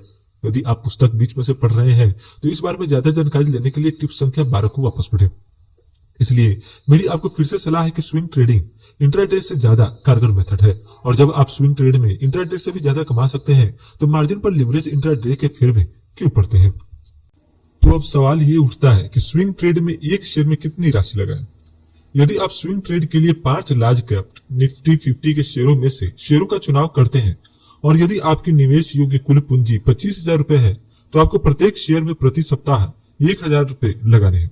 इसका मतलब यह है कि एक सप्ताह में 5 ट्रेडिंग सेशन में आपका निवेश 5000 रुपए हो तथा मार्केट लगातार 5 सप्ताह भी गिरता ही रहा, हालांकि ऐसा नहीं होता, बीच में 4.5% से 0.5% के लगभग का बाउंस बैक मिल ही जाता है, तो भी आपके पास निवेश के लिए पर्याप्त पूंजी होगी। अब यदि आप 25,000 रुपए की जगह स्विंग ट्रेड की शुरुआत 50,000 से करना चाहें तो, या आपने 25,000 से शुरुआत की और जब आपकी मूल पूंजी डबल हो जाए तथा 50,000 हो जाए, तब आपको क्या करना है। पूर्व की टिप्स में आपको चक्रवृद्धि ब्याज की ताकत बताई जा चुकी है कि कैसे 10,000 रुपए मात्र 2% की चक्रवृद्धि मासिक वृद्धि दर से बढ़कर 30 वर्षों में 1.24 करोड़ से ऊपर हो सकते हैं। इसलिए औसतन 2% के भी मासिक रिटर्न से 25,000 के 50,000 बनना अल्प समय में ही हो जाता है। तो यदि स्विंग ट्रेड 50,000 रुपए की पूंजी से शुरू करनी हो तो आपको 5 शेयरों के प्रति शेयर 1,000 से बढ़ाकर 2,000 नहीं करने हैं। आपको सप्ताह के प्रत्येक दिन अब एक शेयर निफ्टी के 50 के में 1,000 रुपए का निवेश करना है और एक शेयर निफ्टी न्यू कैप 50 में से चयन करके उसमें 1,000 का पिछले दिन की वी वेब पर निवेश करना है। जैसे सोमवार को एक निफ्टी शेयर में 1,000 रुपए और एक निफ्टी मिड कैप 50 के शेयर में 1,000 रुपए में 1,000 रुपए का निवेश किया। इसी प्रकार मंगलवार को किसी अन्य निफ्टी 50 एंड मिड कैप 50 के शेयर में 1,000 रुपए का निवेश किया। यदि पूंजी 75,000 रुपए हो या हो जाए और आप इसमें BSE स्मॉल कैप इंडेक्स में शामिल 5 स्मॉल कैप शेयर भी शामिल कर सकते हैं, जैसे एक निफ्टी शेयर में 1,000 का निवेश, एक निफ्टी मिड कैप शेयर में 1,000 का निवेश तथा एक BSE स्मॉल कैप शेयर में 1,000 का निवेश करते हुए प्रत्येक सप्ताह के एक दिन में 1,000 रुपए के 3 शेयर अलग अलग कंपनियों के ले और पूरे सप्ताह उन पर 4.5% का मुनाफा नहीं मिल सके तो अगले सप्ताह वापस उन शेयरों को उनके लिए निर्धारित दिनों में एवरेज आउट करें।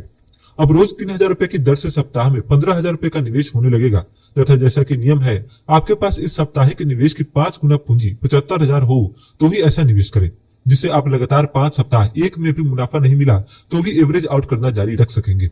यदि हमारी पूंजी 1,00,000 रुपए हो तो निफ्टी के एक शेयर में 2,000, निफ्टी मिड कैप के एक शेयर में 1,000, निफ्टी स्मॉल कैप के एक शेयर में 1,000 लगाकर आप रोज 4,000 तथा सप्ताह में 20,000 का निवेश कर सकते हैं। यह सारी पूंजी एक साथ ट्रेडिंग अकाउंट में नहीं डालनी होती। जैसे मैं सप्ताह में 20,000 की पोजीशन इस विधि से लेता हूं तो मैं प्रत्येक रविवार को देख लेता हूं कि मेरे ट्रेडिंग के खाते में कितनी राशि शेष है। मान लो उसमें 7200 रुपए रखे हूं तो मैं उसमें 13,800 और ट्रांसफर करके पूरे 20,000 रुपए कर देता हूं तथा अगले हफ्ते फिर समीक्षा करता हूं। यदि बीच में शेयरों में टारगेट ज्यादा मिल गया और नगद राशि 20,000 से ऊपर हो गई है तो मैं अतिरिक्त राशि निकाल लूंगा, कम है तो और डाल दूंगा। यदि पूंजी 1,25,000 रुपए हो तो निफ्टी के शेयर में 2,000, मिड कैप पे 50 के शेयर में 2,000 एवं स्मॉल कैप में 1,000 अर्थात प्रतिदिन निवेश की जाने वाली राशि और आपके पूंजी का अनुपात 1:25 होगा, जिससे लगातार 25 ट्रेडिंग सेशन में भी आपके किसी भी शेयर में बाउंस बैक नहीं मिले तो भी आपके हाथ में पर्याप्त कैपिटल होगी। पूंजी 1.5 लाख रुपए हो तो आप तीनों शेयरों में 2,000 का निवेश यानी रोज 6,000 रुपए का निवेश कर सकते हैं। पूंजी 1,75,000 रुपए होगी तो निफ्टी वाले में 3,000, बाकी में 2,000 का कुल 7,000 का रोज का निवेश। अब आपकी समझ में आ गया होगा कि निवेश की राशि तथा आपकी पूंजी में क्या अनुपात होगा। जब प्रति शेयर 5,000 की स्थिति आ जाए अर्थात पूंजी 3,75,000 हो जाए, उसके बाद प्रति शेयर निवेश नहीं बढ़ाकर एक शेयर बढ़ाए। जैसे 4 लाख की पूंजी हो तो निफ्टी के शेयर 1 की जगह 2 कर ले, दोनों में 3,000 एवं मिड कैप में 5,000 तथा स्मॉल कैप में 5,000 रखें। इस प्रकार समय के साथ साथ मिड कैप स्मॉल कैप के शेयर भी 2 कर लें तो 25,000 रुपए से शुरू करके आपको इस प्रकार अनुशासनबद्ध तरीके से आगे बढ़ना है। अब आगे की टिप्स में इस विधि में प्रॉफिट टारगेट कैसे तय करेंगे इस बारे में आप सीखेंगे। यहाँ मैं जीरोधा में खाते का उदाहरण लेकर प्रॉफिट टारगेट का निर्धारण बताऊंगा। यदि आपका खाता किसी अन्य ब्रोकरेज फर्म में है या कभी भविष्य में चार्जेस बढ़ जाए तो आप टारगेट तदनुसार समायोजित कर लें। पहले मैं टारगेट निर्धारण बता दूं, उसके बाद टारगेट व प्रॉफिट की व्याख्या करूंगा। पहली बार शेयर लेने पर उस सप्ताह का टारगेट 4.5%, दूसरे सप्ताह एवरेज आउट कर लेने पर उस सप्ताह का टारगेट एवरेज मूल्य 4%, तीसरे सप्ताह एवरेज आउट कर लेने पर उस सप्ताह का टारगेट एवरेज मूल्य पर 3.5%, चौथे सप्ताह एवरेज आउट कर लेने पर उस सप्ताह का टारगेट एवरेज मूल्य पर 3%, पांचवें सप्ताह एवरेज आउट कर लेने पर उस सप्ताह का टारगेट एवरेज मूल्य पर 2.5%, छठे सप्ताह एवरेज आउट कर लेने पर उस सप्ताह का टारगेट एवरेज मूल्य पर 2%। इसका मतलब अब मैं आपको विस्तार से समझाता हूं। माना कि आपके पास 25,000 रुपए की ही पूंजी है और आप पिछली टिप्स में बताया अनुसार जीरोधा में 1,000 रुपए का शेयर लेते हैं तो खरीदते समय कोई ब्रोकरेज वर्तमान मैं तो नहीं लगता कि सिर्फ 1 रुपए के लगभग SCT और GST वगैरह कर लगते हैं। ऐसे ही जब इनको बेचते हैं तब 16 रुपए के लगभग डिलीवरी चार्ज तथा 1 रुपए के लगभग कर लगते हैं, तो कुल मिलाकर 1000 रुपए के शेयर खरीद कर बेचने पर 20 रुपए का लगभग व्यय होता है, जिसमें मैंने प्रॉफिट पर 15% short term capital gains tax भी शामिल कर दिया है। हालांकि आप इस short term capital gains tax को भी बचा सकते हैं। इसके लिए आगे आपको इनकम टैक्स हार्वेस्टिंग की टिप्स बताई जाएगी। यदि आप 1000 रुपए पर 4.5% अर्थात 45 रुपए प्रॉफिट बुक करेंगे तो आपको लगभग 25 रुपए ही मुनाफे में मिलते हैं, जो 2.5% का लगभग विशुद्ध मुनाफा है। इसी प्रकार दूसरे सप्ताह एवरेज आउट कर लेने के पश्चात 2000 रुपए के निवेश पर 4% प्रॉफिट बुक करेंगे तो उसके 30 रुपए व्यय के कम कर लगते हैं। डिलीवरी चार्ज हर बार 16 रुपए के आसपास शेयरों की मात्रा को ध्यान में रखे बगैर लगता है, चाहे आप 1 शेयर बेचे चाहे 1000 शेयर बेचे। तो 2000 रुपए का 4% अर्थात 80 रुपए प्रॉफिट में से 30 रुपए खर्च काटने पर 50 रुपए प्रॉफिट बचेगा, जो 2.5% शुद्ध मुनाफा है। इसी प्रकार 3000 रुपए पर 3.5% प्रॉफिट लेने से आपको 105 रुपए मिलेंगे। उसमें से 40 रुपए का लगभग व्यय कम करने से आपको नेट प्रॉफिट 75,000 रुपए का लगभग मिलेगा। ऐसा करते हुए राशि बढ़कर 4000 हो जाती है। तब 3% प्रॉफिट बुक करने पर भी खर्च काटकर 2.5% के लगभग सकल लाभ हो जाएगा। यदि हमें 4 बार एवरेज आउट करने पर अर्थात 4 सप्ताह लगातार एवरेज लागत करने पर भी मुनाफा नहीं हो रहा है तो 5वीं बार एवरेज आउट करने पर अर्थात 5000 रुपए का निवेश हो जाने के बाद टारगेट 2.5% ही कर देंगे। 6000 का निवेश हो गया तो टारगेट 2% ही कर देंगे। 7 बार एवरेज आउट हो जाने पर 1.5% टारगेट ही रखेंगे। अभी भी मुनाफा नहीं मिले तो 8 बार के ऊपर एवरेज आउट होने के बाद 1% टारगेट ही कर देंगे। माना कि आपका शेयर बहुत कमजोर था और आपको 8 बार एवरेज करने के बाद भी 1% नहीं मिल पाया, तो 9वीं बार या उससे भी ज्यादा कितनी भी बार एवरेज आउट करें, कम से कम 0.5% मुनाफा तो लेकर ही निकलेंगे। 9 बार एवरेज आउट करने के बाद आपका निवेश उस शेयर में 9000 रुपए हुआ और 9000 का 0.5% यानी 45 रुपए प्रॉफिट लेकर निकला। यह प्रॉफिट बेहद कम है, पर इससे आपके ब्रोकरेज व डिलीवरी चार्ज के खर्च निकालकर एक प्रकार से आप नो प्रॉफिट नो लॉस पर निकल जाएंगे। आखिरकार 0.5% प्रॉफिट मिलना बहुत आसान हो जाएगा। जैसे कि आपको एवरेज प्राइस यदि 45 रुपए हो तो 45.23 का प्राइस पर निकलने का मतलब 0.5% प्रॉफिट टारगेट है।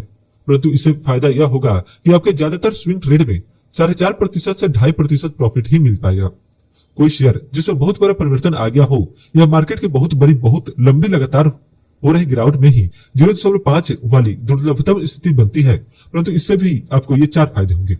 पहला, आपकी मूल पूंजी 9000 रुपए बाहर निकल जाएगी, जो वापस स्विंग ट्रेड में काम आएगी। दूसरा, 45 रुपए प्रॉफिट बुक करने पर डिलीवरी चार्ज 16 रुपए एवं अन्य खर्च 18 रुपए काटकर भी आपको 11 रुपए मुनाफा हो रहा है। आप कम से कम हार कर तो बाहर नहीं निकले हैं। इससे बड़ा मानसिक संतोष मिलता है और आप किसी भी शेयर में कभी भी फंसा हुआ महसूस नहीं करते। तीसरा, इस पूंजी से वापस स्विंग ट्रेड करने पर आपको वापस मुनाफा मिल सकेगा, नहीं तो लोग मार्केट में गिरते हुए शेयर को पकड़कर बैठे रहते हैं, जिसमें मूल पूंजी भी घटकर आधी और चौथाई हो जाती है। 10 से 15 साल से भी प्राइस नहीं वापस मिलते। यह आपको 2 माह में ही निकलने का मौका मिल रहा है। चौथा, जो शेयर 9 सप्ताह से लगातार गिर ही रहा है, उसे बाहर निकलकर आप दूसरे किसी अच्छे शेयर का चयन कर सकते हैं और अपने यदि उस शेयर में भी स्विंग ट्रेड चालू रखी तो सोचिए 9 सप्ताह से गिरने वाला शेयर कितना नीचे आ गया होगा। अगले सप्ताह आप उसमें जब वापस 1000 रुपए का निवेश करेंगे तो उसमें आपको 4.5% रिटर्न भी मिल सकता है। वैसे घबराने की आवश्यकता नहीं है। आगे आपको बताया जाएगा कि कैसे आप इंडेक्स स्टॉक्स और उनमें भी शेयर लीडिंग स्टॉक्स में निवेश करते हैं तो आपके साथ ऐसी स्थिति जिसमें 0.5% रिटर्न या 9 सप्ताह से ऊपर एवरेज आउट करना पड़े, उसकी संभावना बहुत ही कम, लगभग 9 के बराबर होती है। सिर्फ इंडेक्स स्टॉक में ही स्विंग ट्रेड करें। पिछली टिप्स में जो स्विंग ट्रेड के मेथड बताए गए हैं उनके लिए आप सिर्फ Nifty 50, Nifty mid cap 50, bank Nifty, BSE small cap आदि इंडेक्स के शेयरों का ही इस्तेमाल करें।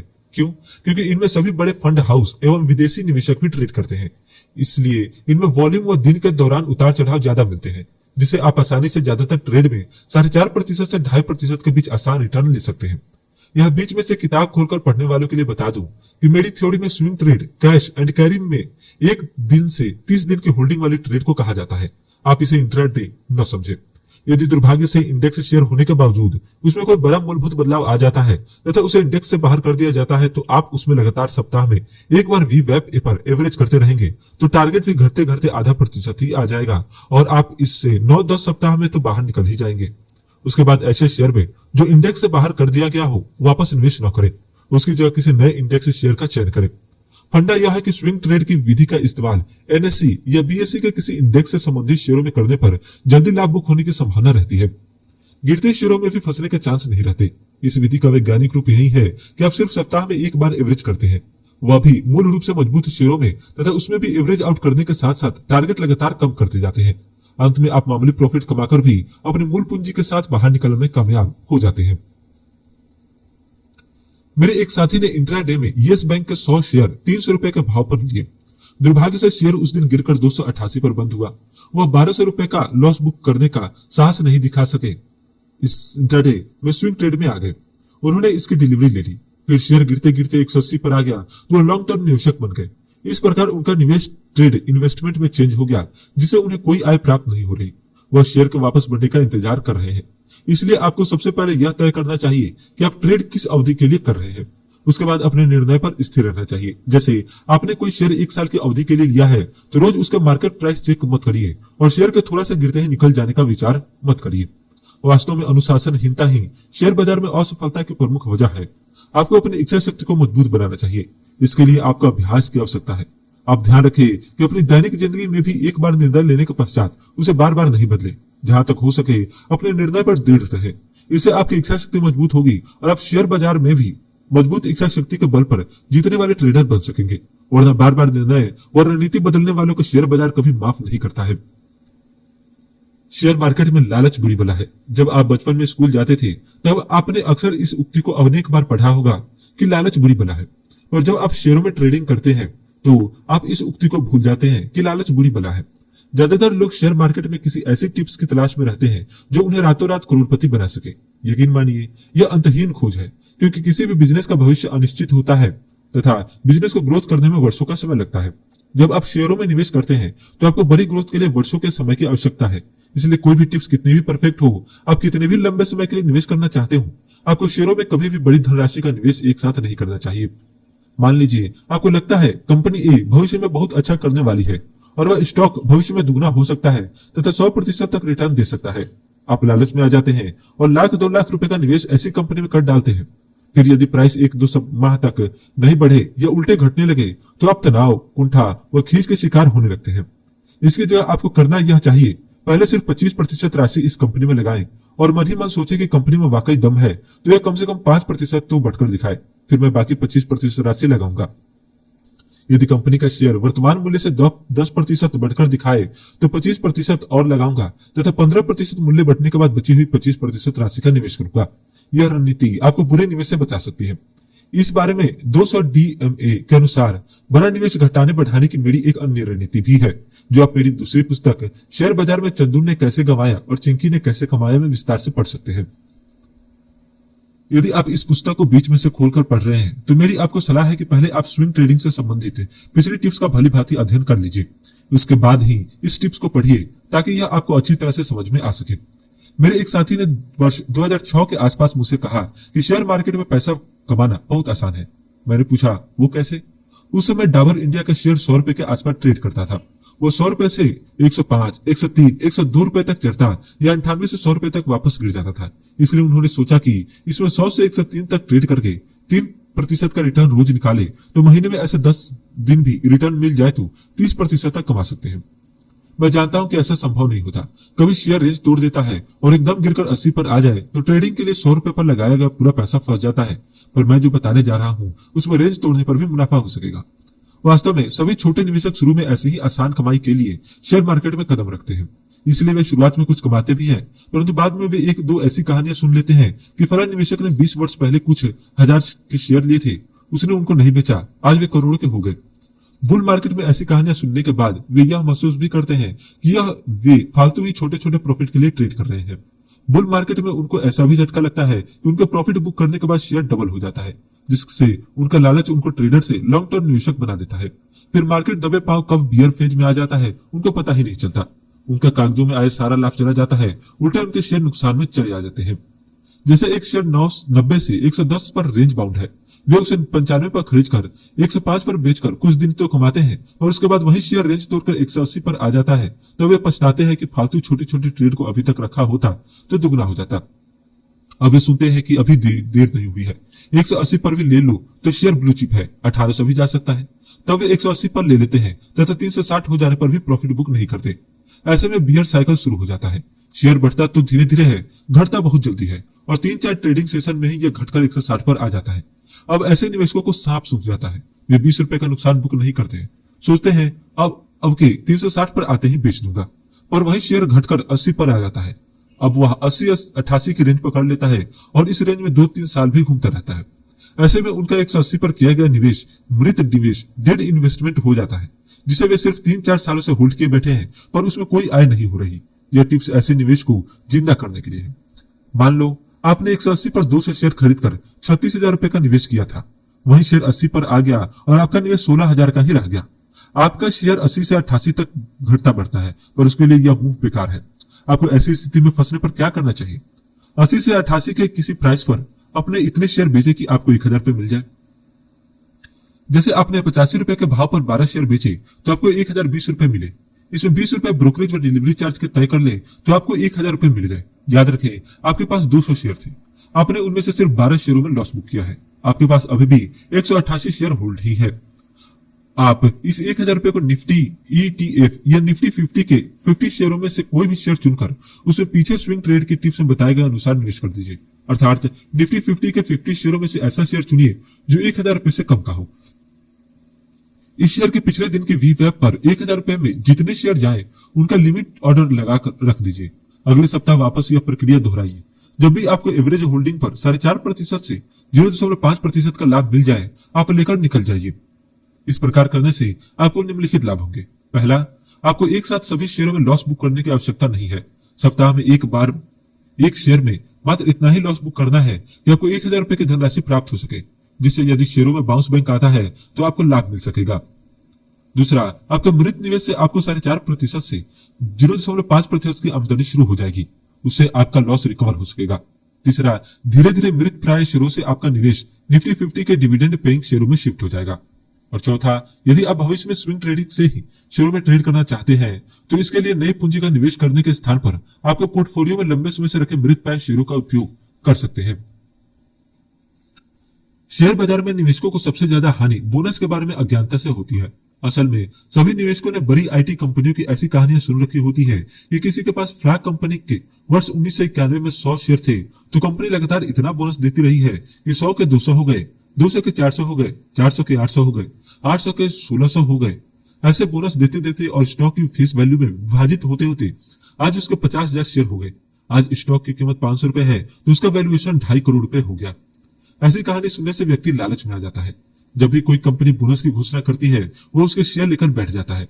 निवेशकों की इस मानसिकता का फायदा उठाकर कमजोर फंडामेंटल वाली कंपनियां भी बोनस की घोषणा कर देती है, जिससे शेयरों के भाव में एकदम उछाल आ जाता है तथा कंपनी के प्रमोटर्स इस उछाल का फायदा उठाकर निकल जाते हैं। इसका सबसे बड़ा उदाहरण यूनिटेक का शेयर है, जो वर्ष 2006 में एक शेयर पर 12 शेयरों के भारी बोनस की घोषणा करने से वर्ष 2006 में 156.65 रुपए से बढ़कर 14,798 रुपए के उच्चतम स्तर पर चला गया था। यूनिटेक ने वर्ष 2007 में फिर से एक शेयर पर एक शेयर की घोषणा की, जिसमें उसमें एक बार फिर उछाला गया, परंतु बाद में धीरे धीरे घटते घटते वर्ष 2019 में 1.05 रुपए का एक शेयर रह गया।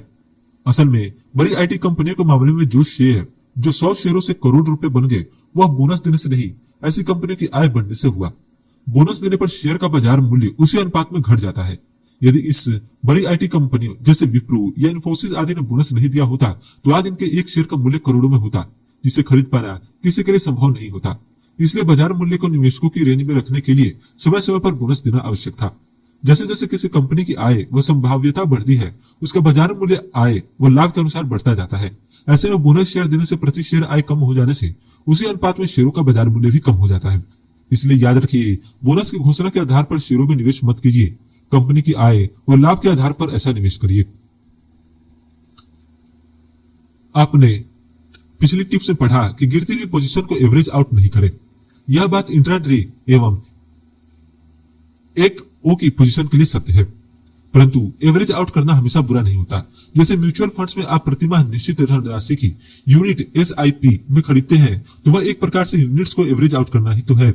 इसी प्रकार पिछली टिप्स में स्विंग में ट्रेड जो बताई गई है वह भी अनुशासन के साथ निफ्टी आदि इंडेक्स शेयरों को एवरेज आउट करके एवरेज मूल्य पर 4.5% से 0.5% रिटर्न कमाने पर ही आधारित है। यह विधि इतनी जोरदार है कि आप एक बार इस्तेमाल कर लेंगे तो इसका मुरीद हो जाएंगे, क्योंकि जब आप महीने में एक बार या सप्ताह में एक बार एक निश्चित राशि के शेयर लेते हैं और टारगेट भी प्रत्येक एवरेज आउट के साथ कम करते रहते हैं, तो आपको औसतन 2.5% का लगभग रिटर्न भी मिल जाता है और आपको हमेशा सुरक्षित बाहर निकलने का मौका भी मिल जाता है। बस केवल आपका अच्छे डिविडेंड पेइंग इंडेक्स शेयरों में प्रति सप्ताह या प्रति माह पिछले दिन के वॉल्यूम प्रभावित मूल्य पर थोड़ी थोड़ी मात्रा एवरेज करते हुए एकत्रित करनी होती है। इस बारे में पिछली टिप्स में विस्तार से बताया जा चुका है। जिन्होंने मेरी पिछली पुस्तक the winning theory in the stock market पढ़ी है या जो मेरे ब्लॉग पर मेरी रिसर्च टर्म पढ़ चुके हैं, वे इस तथ्य से परिचित होंगे कि मैं किसी शेयर को खरीदने से पहले उसके वैल्यू शेयर होने की पहचान के रूप में उसके बेस प्राइस, नेट सेल पर शेयर आदि फंडामेंटल अनुपात को प्राथमिकता देता हूं। पर वर्ष 2018 के स्टॉक मार्केट की गिरावट ने मुझे कुछ सोचने पर मजबूर कर दिया। वास्तव में पहले जब मैं अकेले निवेश करता था, तब यदि मैंने इन तथ्यों के आधार पर आयशर मोटर्स का शेयर वर्ष 2007 में 600 रुपए पर लिया होता, तो उसके 2008 में 135 रुपए तक टूटने पर भी मुझे कोई चिंता, दुख, खीज या कुंठा नहीं होती। न ही मैं अपने आप को फंसा हुआ महसूस करता, क्योंकि मेरा नजरिया लॉन्ग टर्म का था और मैं एक शेयर में अधिकतम अपनी मासिक आय का 10% से निवेश करता था, जो उस समय की मेरी नौकरी की 15,000 रुपए के लगभग मासिक वेतन के हिसाब से 1,500 रुपए का निवेश होता और मुश्किल से मेरे पास इसके 3 शेयर आ पाते, जिसे मैं उस 1,500 रुपए के डूब जाने तथा आयशर जैसे शेयर के डिलिस्ट हो जाने पर भी मुझे कोई चिंता या तनाव नहीं होता। पर जब से मैंने रिसर्च एनालिस्ट बनकर सार्वजनिक मन से शेयर रिकमेंड करने प्रारंभ किए, तब मुझे पता चला मेरे 71,000 फॉलोअर में सब एक जैसे नहीं है। वे लालच में आकर एक साथ लाखों का निवेश कर बैठते हैं और यदि शेयर 600 रुपए से टूटकर 135 पर आ जाए तो कमेंट में गालियां निकालते हैं। यहाँ पर बता देना उचित रहेगा कि वर्ष 2008 में 600 रुपए से गिरकर 135 रुपए तक आ जाने वाला आयशर मोटर्स वर्ष 2018 में 32,000 रुपए का हो गया था। पर मेरे फॉलोअर्स 10 वर्ष तक इंतजार नहीं कर सकते। ऐसे फॉलोअर्स के लिए मुझे स्विंग ट्रेड की विधि का आविष्कार करना पड़ा। स्विंग ट्रेड आप पिछले अध्यायों में पढ़ ही चुके हैं। कुल मिलाकर इस टिप्स का सार यही है कि या तो अपने पसंदीदा शेयरों में छोटी धनराशि निवेश करके शांति से 5, 10 या 15 वर्ष उनको होल्ड करके रखें। फिर ऐसे निवेश यदि गिरकर आय से भी कम रह जाए तो भी चिंता न करें और धैर्यपूर्वक कंपनी की परफॉर्मेंस में सुधार की प्रतीक्षा करें, जैसे आयशर मोटर्स में प्रकरण में हुआ। इस इंतजार में शेयर गिरते गिरते डिलिस्ट भी हो जाते तो भी चिंता न करें। आपने 100 कंपनी में निवेश किया, उनमें 2-3 कंपनियां यदि बंद भी हो गई तो भी बाकी 97 तो चालू है। नहीं तो आप स्विंग ट्रेडिंग करें, क्योंकि स्विंग ट्रेड में आप कभी भी फंसा हुआ महसूस नहीं करते और एवरेज आउट करते करते एवरेज प्राइस पर आखिर में आधा प्रतिशत भी कमाकर निकल गए तो भी आप अपनी मूल पूंजी को वापस पा लेंगे और अगले सप्ताह उसी मूल पूंजी से उसी शेयर में वापस कम प्राइस पर 4.5% के टारगेट के लिए निवेश कर सकेंगे। शेयर बाजार में एक कहावत है, यदि आप इंडेक्स को जीत नहीं सकती तो इंडेक्स के साथ रहिए। मान लो आपने शेयर बाजार में निवेश शुरू किया, तब निफ्टी 8,000 पर था, आज निफ्टी 10,800 पर है, अर्थात निफ्टी लगभग 30% आपके निवेश की अवधि में बढ़ा। आपने यदि अपने निवेश की अवधि में 30% से ऊपर मुनाफा कमाया तो ही आपको अच्छा व कुशल निवेशक माना जा सकता है। इसीलिए म्यूचुअल फंड मैनेजर भी किसी इंडेक्स को अपना बेंचमार्क मानते हैं। ईटीएफ इसी सिद्धांत पर बने हैं। जैसे निफ्टी 20 या निफ्टी ईटीएफ होते हैं, वे निफ्टी इंडेक्स के सभी शेयरों में उसी अनुपात में निवेश करते हैं जिस अनुपात में निफ्टी शेयर होते हैं। इसलिए उनका मार्केट प्राइस निफ्टी के 1/10 या 1/100 के आसपास ही रहता है और छोटे निवेशक इसमें म्यूचुअल फंड की तरह सिस्टमैटिक इन्वेस्टमेंट प्लान SIP से निवेश करके इंडेक्स के साथ बना रह सकता है। निफ्टी 50 के 50 शेयर मार्केट के फ्यूचर एंड ऑप्शन सेगमेंट में भी ट्रेड होते हैं। इन शेयरों में डोमेस्टिक म्यूचुअल फंड व विदेशी संस्थागत निवेशक भी ट्रेड करते हैं। बाजार की 80% से 90% ट्रेड इन्हीं शेयरों में होती है, इसलिए इनमें पर्याप्त लिक्विडिटी भी होती है तथा पर्याप्त उतार चढ़ाव भी होता है। इसलिए मेरी राय में इंट्राडे ट्रेडिंग या स्विंग ट्रेडिंग के लिए निफ्टी 50 के शेयरों में से चयन करना चाहिए। दूसरा, निफ्टी, सेंसेक्स आदि इंडेक्सों में शामिल शेयरों को एक्सचेंज की कमेटी द्वारा वॉल्यूम, लाभ, डिविडेंड, देयता आदि के मानकों की कसौटी पर परखकर फिर इनका चयन किया जाता है। समय समय पर इंडेक्स में शामिल शेयरों का मूल्यांकन करके इसमें से ऐसे शेयरों को बाहर कर दिया जाता है जो मार्केट कैप, वॉल्यूम, लाभांश आदि के मानकों पर खरे नहीं उतर रहे और उनके स्थान पर नए शेयरों को शामिल कर लिया जाता है, जिसे आप भी आगे बताई गई विधि के अनुसार बगैर लॉस बुक किए निफ्टी से हटने वाले पुराने शेयरों से निकलकर नए शामिल होने वाले शेयरों में निवेश कर सकते हैं। इस बारे में अगली टिप्स में विस्तार से बताया जाएगा। जैसा इससे पहले वाली टिप्स में बताया गया है कि इंडेक्स, निफ्टी, सेंसेक्स आदि में शामिल शेयरों के कुछ मापदंड होते हैं। इन मापदंडों को अर्थशास्त्र के जाने माने विशेषज्ञों द्वारा तय किया जाता है ताकि श्रेष्ठ कंपनियां ही इंडेक्स में शामिल हो सके। परंतु जब कोई कंपनी खराब प्रदर्शन के कारण इन मापदंडों को पूरा नहीं कर पाती तो समय समय पर इंडेक्स की कंपनियों की समीक्षा करके ऐसी कंपनी को बाहर निकाल दिया जाता है और उसके स्थान पर इन मापदंडों पर खरा उतरने वाली नई कंपनी को शामिल किया जाता है। इसलिए आप यदि पीछे बताई गई टिप्स के अनुसार निफ्टी या सेंसेक्स के शेयरों में से शेयर चुनकर उनमें स्विंग ट्रेड कर रहे हैं और उनमें से किसी शेयर को इंडेक्स से बाहर कर दिया जाता है, तो उस शेयर में प्रॉफिट बुक करने के बाद आप भी उसमें वापस स्विंग ट्रेड न करके उसकी जगह निफ्टी या सेंसेक्स में से किसी नए शेयर को अपने स्विंग ट्रेड के पोर्टफोलियो में शामिल कर लें। अर्थात यदि ऐसा शेयर जो इंडेक्स से बाहर हुआ है गिरने लगता है, तो भी आप उसमें प्रति सप्ताह पिछले दिन की वी बैक पर एवरेज करना जारी रखें और अंत में जब भी आपको कम से कम आधा प्रतिशत प्रॉफिट आपके औसत मूल्य पर मिल जाता है और आप उसमें बगैर लॉस से बाहर निकल जाते हैं, तब उसके स्थान पर आप नए स्टॉक का चयन कर सकते हैं। जैसा कि आपको अभी तक बताया गया है कि मैं इंट्राडे की जगह BTST आज खरीदे कल बेचे, बाय टुडे सेल टुमारो को प्राथमिकता दूंगा तथा BTST की जगह स्विंग ट्रेड को प्राथमिकता दूंगा। यहाँ तक कि मैं आपको बड़े भाई की तरह यह नेक सलाह भी दूंगा कि आप सिर्फ निफ्टी सेंसेक्स के शेयरों में स्विंग ट्रेड ही करें, क्योंकि यह सुरक्षित भी है तथा इसमें आप महीने में औसतन 2% रिटर्न भी निकाल लेंगे, तो भी आपके 10,000 रुपए के 30 वर्षों में 1.24 करोड़ रुपए से ऊपर हो जाएंगे। इस बारे में पहले विस्तार से चर्चा की जा चुकी है। स्विंग ट्रेड के लिए निफ्टी 50 के शेयरों का चयन करना है, यह तो आपको पहले ही बता दिया गया है, पर इनमें भी शेयर का 52 बिग हाई देखें।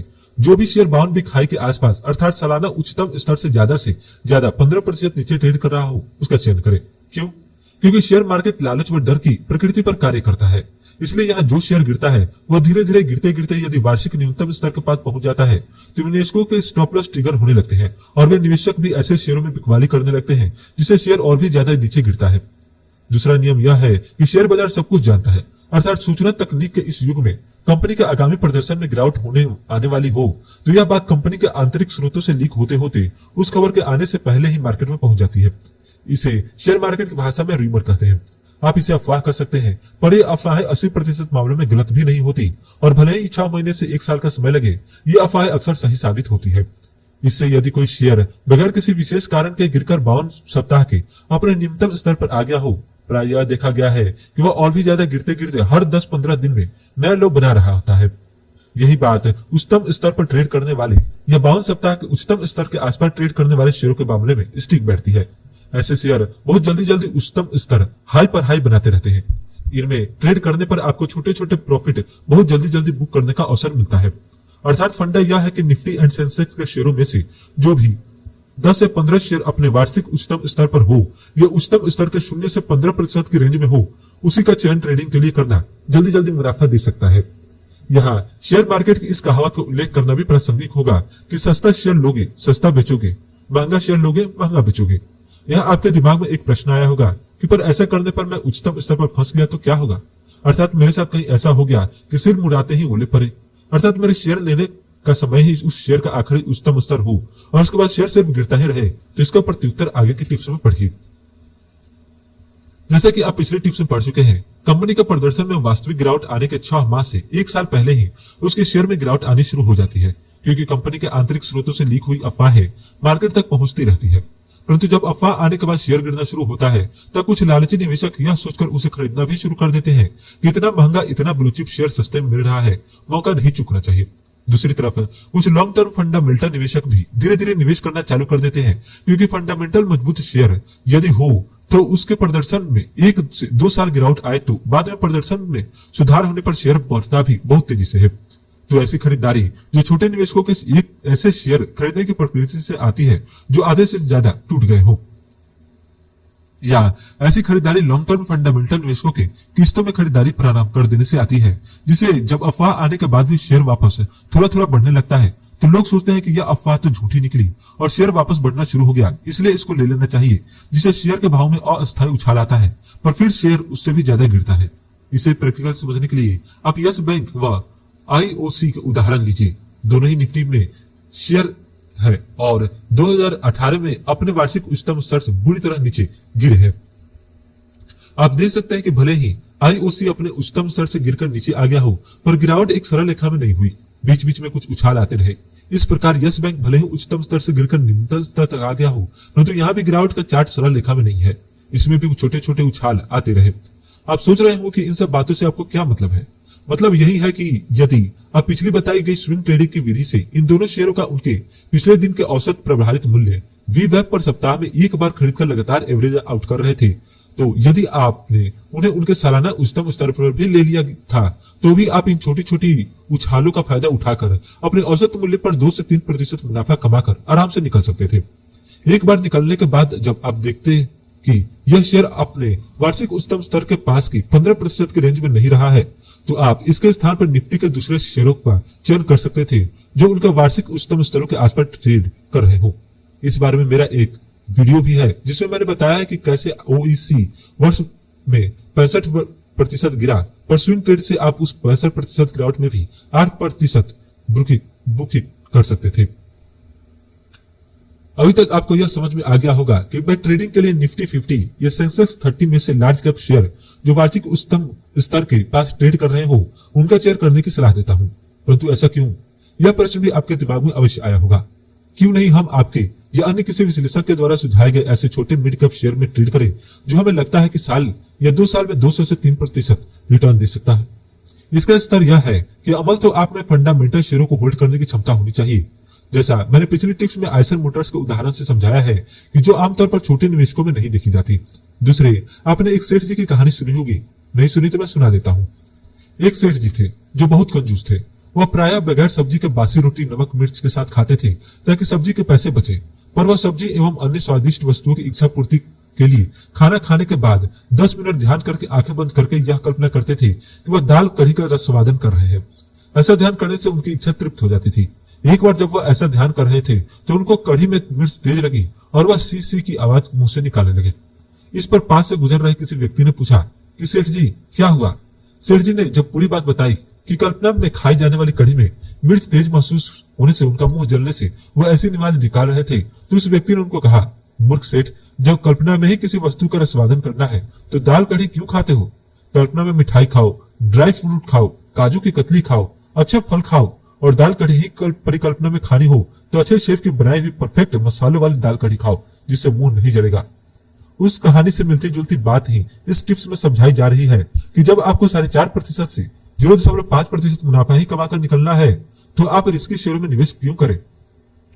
कोई भी फंडामेंटल शेयर जिसमें भविष्य में मल्टीपल रिटर्न देने की संभावना हो वह उतना ही रिस्की भी होता है, क्योंकि स्वाभाविक है ऐसे शेयर तभी रिकमेंड किया जाएगा जबकि वह वैल्यू बाय की श्रेणी में रखा जा सके, अर्थात उसका मार्केट प्राइस उनकी नेट सेलिंग प्रति शेयर और बुक वैल्यू से कम होता है। तभी उसको वैल्यू शेयर मानकर कोई भी शोध विश्लेषक आपको लॉन्ग टर्म के लिए अनुशंसित करता है। परंतु यहाँ यह रिस्क भी होता है कि किसी कंपनी के साथ भविष्य में होने वाली किसी गड़बड़ी की न्यूज मार्केट में पहले से लीक होने के कारण शेयर का मार्केट प्राइस इतना कम हो गया कि हम उसे वैल्यू बाय मानकर खरीदारी कर बैठे। इस प्रकार की गड़बड़ी की लीक होने वाली खबर को टिप्स में अफवाह या रूमर कहा जाता है, जैसा कि किंगफिशर, टांटिया कंस्ट्रक्शन, प्रतिभा इंडस्ट्रीज, सत्यम कंप्यूटर, DHFL आदि शेयरों के मामले में हुआ कि इनके बाजार मूल्य इनके प्रति शेयर बिक्री बुक वैल्यू आदि से कम होने से इनको फंडामेंटल वैल्यू बाय मानकर लिया गया, पर बाद में कंपनियों के बारे में जैसे जैसे खबरें सामने आई ये शेयर 60 से 90% तक गिर गए। इसलिए यदि आपको लॉन्ग टर्म होल्ड करके 200 से 500% रिटर्न कमाना हो तो जैसा कि आपने मेरी पुस्तक अब्दुल स्टॉक मार्केट में जीरो से हीरो कैसे बना में पढ़ा है, आप अपनी मासिक आय का अधिकतम 10% ऐसी फंडामेंटल वैल्यू बाय की श्रेणी वाली कंपनियों में निवेश करके 2 से 3 साल होल्ड करके मल्टीपल रिटर्न कमाने की अपेक्षा रख सकते हैं। पर यदि स्विंग ट्रेड करके एक दिन से एक माह में 4.5% से 0.5% मुनाफा कमाने का विचार रखते हैं तो इनमें रिस्क क्यों ले? क्यों न निफ्टी या सेंसेक्स के ऐसे शेयर में लगाए जो उनके सालाना उच्चतम स्तर के आसपास हो। ऐसे शेयर कम रिस्की होते हैं, इनमें वॉल्यूम भी ज्यादा होता है और 4.5% से 0.5% का उछाल चढ़ाव भी जल्द ही मिल जाता है तथा होल्ड होते हैं तब डिविडेंड का बोनस भी देते हैं। इस टिप्स में आपको शेयर बाजार में इनकम टैक्स की खेती या टैक्स हार्वेस्टिंग कैसे करते हैं उसके बारे में बताऊंगा। जी हाँ, शेयर बाजार में इनकम टैक्स की खेती एक जाना माना तरीका है जिसे अमेरिका में इनकम टैक्स हार्वेस्टिंग कहते हैं। एक बार ट्रंप साहब पर अमेरिका की राजनीति में आरोप लगे थे कि आप अपने स्टॉक मार्केट की कमाई पर पूरा टैक्स नहीं देते। तब यह मुद्दा सामने आया था कि उन्होंने कोई गैर कानूनी काम नहीं किया। उन्होंने जो किया था उसे टैक्स हार्वेस्टिंग अर्थात इनकम टैक्स की खेती कहते हैं, जो पूरी तरह कानूनी है, जिसमें शेयर बाजार में हुए कैपिटल गेन्स पर कोई टैक्स नहीं देना पड़ता। तो इस टिप्स में इसी टैक्स हार्वेस्टिंग को आप लोग सीखेंगे। असल में इसमें सीधा सा गणित है। आप पूरे वर्ष भर अच्छे डिविडेंड देने वाले शेयरों में पहले बताई गई टिप्स के अनुसार थोड़ा थोड़ा निवेश करते रहिए। जो शेयर आपको टारगेट के अनुसार लाभ दे दे उनमें मुनाफा बुक कर दें। बाकी के शेयर होल्ड रखेंगे और डिविडेंड का मजा लेंगे।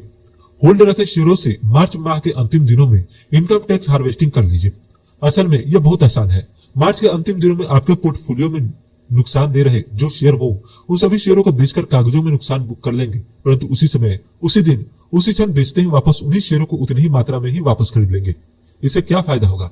इससे हमारे शेयरों की संख्या में कोई अंतर नहीं आएगा, क्योंकि हम उसी दिन, उसी समय उतने ही शेयर वापस ले लेंगे जितने बेचकर नुकसान बुक किया था। हमारी सिर्फ ब्रोकरेज जाएगी, जो आजकल के डिस्काउंट ब्रोकर के साथ बहुत ही कम लगती है। इस ब्रोकरेज को भी बचाने के लिए आप बेचने एवं वापस खरीदने के प्राइस में मामूली अंतर रख सकते हैं, और जो नुकसान हमने बुक किया था उस नुकसान को पूरे वर्ष हमें मुनाफा बुक करते रहने से जो शॉर्ट टर्म कैपिटल गेन हुआ उनमें से हम कम कर सकते हैं। कैसे? मान लीजिए 20 मार्च 2019 तक आप मुनाफे वाले शेयरों को बेचते बेचते कुल 60,000 रुपए की कमाई करते हैं, तो आयकर कानून के तहत इस पर 15% की दर से 9,000 रुपए short term capital gains tax देना पड़ता। अब मार्च 20 को हमारे पास मान लीजिए जो शेयर होल्ड रखे हैं उनमें हमें कुल मिलाकर 45,000 रुपए का नुकसान हो रहा है, तो हम इस नुकसान को बुक करके हाथों हाथ वे शेयर्स वापस खरीद लेंगे, तो ये 45,000 का नुकसान 60,000 के प्रॉफिट में से कम करने पर वर्ष का नेट प्रॉफिट 15,000 ही बचा। अब इस पर ही शॉर्ट टर्म कैपिटल गेन्स 15% की दर से 2,250 रुपए ही चुकाना पड़ेगा, तो 9,000 के स्थान पर 2,250 ही टैक्स बना, इसलिए यह हुई 6,750 के इनकम टैक्स की खेती। इस प्रक्रिया में 750 के लगभग ब्रोकरेज भी लग गई, तो भी आपको 6,000 रुपए कैपिटल गेन टैक्स का नेट फायदा होगा। यहाँ कुछ पाठक यह आशंका जता सकते हैं कि उसी दिन शेयर बेचकर वापस खरीदने पर तो वो इंट्राडे अर्थात स्पेकुलेशन इनकम में आएगा, तो उस नुकसान को शॉर्ट टर्म कैपिटल लॉस में से कैसे कम कर सकेंगे? इसका प्रत्युत्तर यह है कि यदि आपके पास शेयर पहले से होल्ड है और आप ऑर्डर डालते समय C&C अर्थात कैश एंड कैरी का चयन करते हैं, तो ऐसे शेयर की बिक्री इंट्राडे के लिए नहीं है। आपने पहले से होल्ड अपने शेयर में लॉस बुक किया है।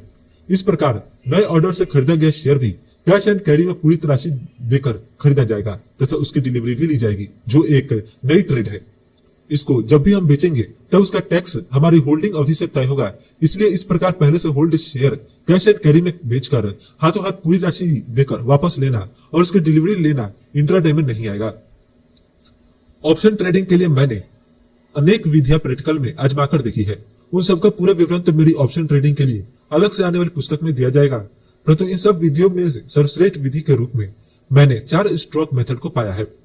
इस 4 स्ट्रोक विधि से आप ऑप्शन में ली गई अपनी 80 से 90% ट्रेड में सफलता अर्जित कर सकते हैं।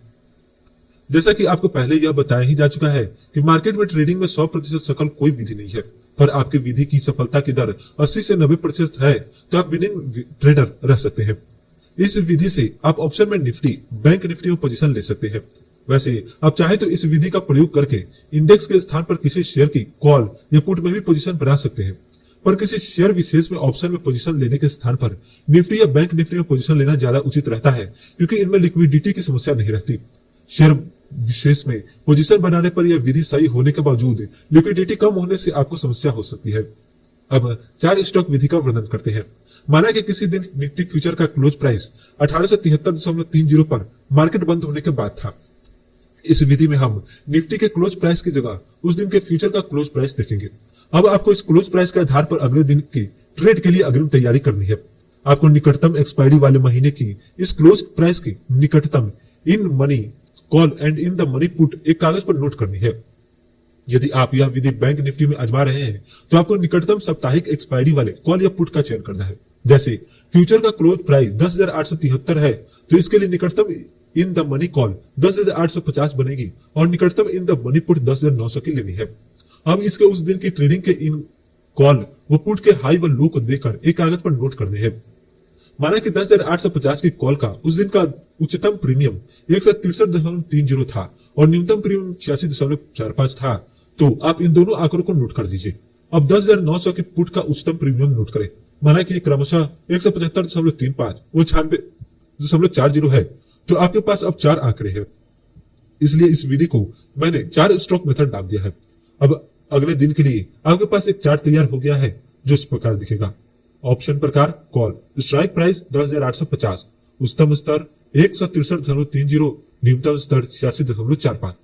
ऑप्शन का प्रकार पुट, स्ट्राइक प्राइस 10,900, उच्चतम स्तर 175.35, न्यूनतम स्तर 96.40। अब अगले दिन मार्केट खुलने के पश्चात 10,850 की कॉल के प्रीमियम पर निगाह रखें। यह यदि पिछले दिन के उच्चतम स्तर 163.30 के ऊपर ब्रेकआउट हो या ऊपर ही खुले तो तुरंत उसी समय 10,850 की कॉल को खरीद डालें और 10 रुपए का लाभ मिलते ही निकल जाए। अर्थात यदि आपने 165.8 पर लिया तो 175.8 पर प्रॉफिट बुक कर दे। मैंने एग्जैक्ट पिछले दिन के हाई 163.3 पर उदाहरण नहीं देकर 165.8 का प्रयोग इसलिए किया है कि ऐसे ब्रेकआउट में कॉल बहुत तेजी से बढ़ेगी, इसलिए जब तक आप पोजीशन लेंगे तब तक वह थोड़ी सी ऊपर बढ़ चुकी होगी। अब यदि अगले दिन यह 10,850 की कॉल पिछले दिन के लो 86.45 से नीचे आ जाती है या नीचे ही खुलती है तो अब 10,850 की कॉल को शॉर्ट करें। प्रॉफिट टारगेट इसमें 10 रुपए का रखना ही सबसे सेफ रहता है। अर्थात यदि आपने 85.50 पर 10,850 की कॉल शॉर्ट की है तो 10 रुपए गिरने के बाद 75.5 पर प्रॉफिट बुक कर दे। निफ्टी का एक लॉट 75 का है, इसमें 10 रुपए का प्रॉफिट बुक करने का अर्थात है 750 रुपए का मुनाफा। इस 4 स्टॉक विधि में पिछले दिन के हाई या लो से ब्रेकआउट होने पर आपको 10 रुपए का मुनाफा मात्र 5 से 10 मिनट में मिल सकता है। इसी प्रकार यदि 10,900 के पुट पिछले दिन के हाई 175.35 से ऊपर ब्रेकआउट होती है या ऊपर ही खुलती है तो आप इसमें खरीदारी करें तथा 10 रुपए का मुनाफा लेकर निकल जाए। यदि 10,900 की पुट पिछले दिन के लो 96.40 से नीचे गिरती है या नीचे ही खुलती है तो आप इसमें शॉर्ट करें और 10 रुपए का मुनाफा लेकर निकल जाए। बैंक निफ्टी के मामले में लॉट साइज मात्र 20 की है। आप उसमें टारगेट 15 रुपए से 20 रुपए का भी ले सकते हैं क्योंकि ब्रोकरेज भी लगती है। इसी प्रकार इस 4 स्टॉक विधि से किसी शेयर विशेष के कॉल पुट भी खरीद सकते हैं। प्रीमियम में आपको प्रतिशत से टारगेट का निर्धारण करना हो तो प्रीमियम का लगभग 5% टारगेट निर्धारण कर सकते हैं। जैसे आपके किसी कॉल का पिछले दिन का उच्चतम स्तर 405.6 था, आप इसको 4 से 10 पर ब्रेकआउट होने के बाद खरीदते हैं तो आपका टारगेट 4 से 10 का 5% अर्थात 20 रुपए के आसपास रखना है। ज्यादा लालच करना इसमें उचित नहीं है क्योंकि कॉल पुट जितनी तेजी से बढ़ती है उतनी ही तेजी से गिरती भी है। अब प्रश्न आता है स्टॉप लॉस का कि इस विधि में स्टॉप लॉस कितना रखें। स्टॉप लॉस समय आधारित इसमें सबसे अच्छा रहता है, अर्थात 5 मिनट का स्टॉप लॉस रखें क्योंकि यदि आपका ब्रेकआउट सच्चा है तो 5% या 10% से 15 रुपए का लाभ आपको 5 मिनट में मिल जाता है। यदि 5 मिनट में टारगेट नहीं मिले तो 5 मिनट का कलेजा मजबूत करके जो भी नफा नुकसान है समेट लीजिए। मैं समय आधारित स्टॉप लॉस इसलिए बता रहा हूं कि कॉल पुट बहुत ही तेजी से और बहुत उतार चढ़ाव से ऊपर नीचे होती है। इसमें आपका ज्यादा पास में रखा हुआ स्टॉप लॉस बहुत तेजी से हिट हो जाएगा। अब टारगेट ही 5% का हो तो स्टॉप लॉस नियम से तो उससे भी आधा 2.5% ही बनेगा, जो बहुत कम होने से स्टॉप लॉस टूटकर फिर टारगेट मिल सकता है। इसलिए 5 मिनट का प्रयोग बेहतर रहता है। प्रैक्टिकल में इस विधि का प्रयोग करने से पहले कुछ दिन काल्पनिक अभ्यास करें, क्या स्टॉप लॉस रखें, आपको इसका अनुभव हो जाएगा। एनएसई पर ऑप्शन ट्रेडिंग वर्ष 2001 में लॉन्च हुई थी। उसमें ऑप्शन में इतने वॉल्यूम नहीं होती थी, पर आज ज्यादातर डे इंट्राडे ट्रेडिंग को छोड़कर ऑप्शन में आ गए हैं। ऑप्शन में यदि आप कॉल पुट लेते हैं तो आपकी रिस्क लिमिटेड होती है, अर्थात जितना उस कॉल या पुट का प्रीमियम होता है ज्यादा से ज्यादा आपका नुकसान उस प्रीमियम का हो सकता है। यदि आप ऑप्शन में इंट्राडे करते हैं तो आपको कम दाम में ज्यादा लिवरेज मिलता है। बहरहाल यह इस पुस्तक का विषय नहीं है कि आप यदि ऑप्शन ट्रेडिंग से वाकिफ नहीं है तो इस छोटी सी पुस्तक में ऑप्शन ट्रेडिंग की पूरी जानकारी दी जाना संभव नहीं है। आप इस विषय पर किसी अन्य लेखक की पुस्तक का अध्ययन या मेरी आने वाली ऑप्शन स्पेशल पुस्तक की प्रतीक्षा कर सकते हैं। इस टिप्स का उद्देश्य सिर्फ यही है कि आप शेयर विशेष की जगह इंट्राडे ट्रेड करना ही चाहते हैं तो ऑप्शन की कॉल पुट में करें, पर ऑप्शन में ट्रेड छोटे निवेशकों के लिए नहीं है।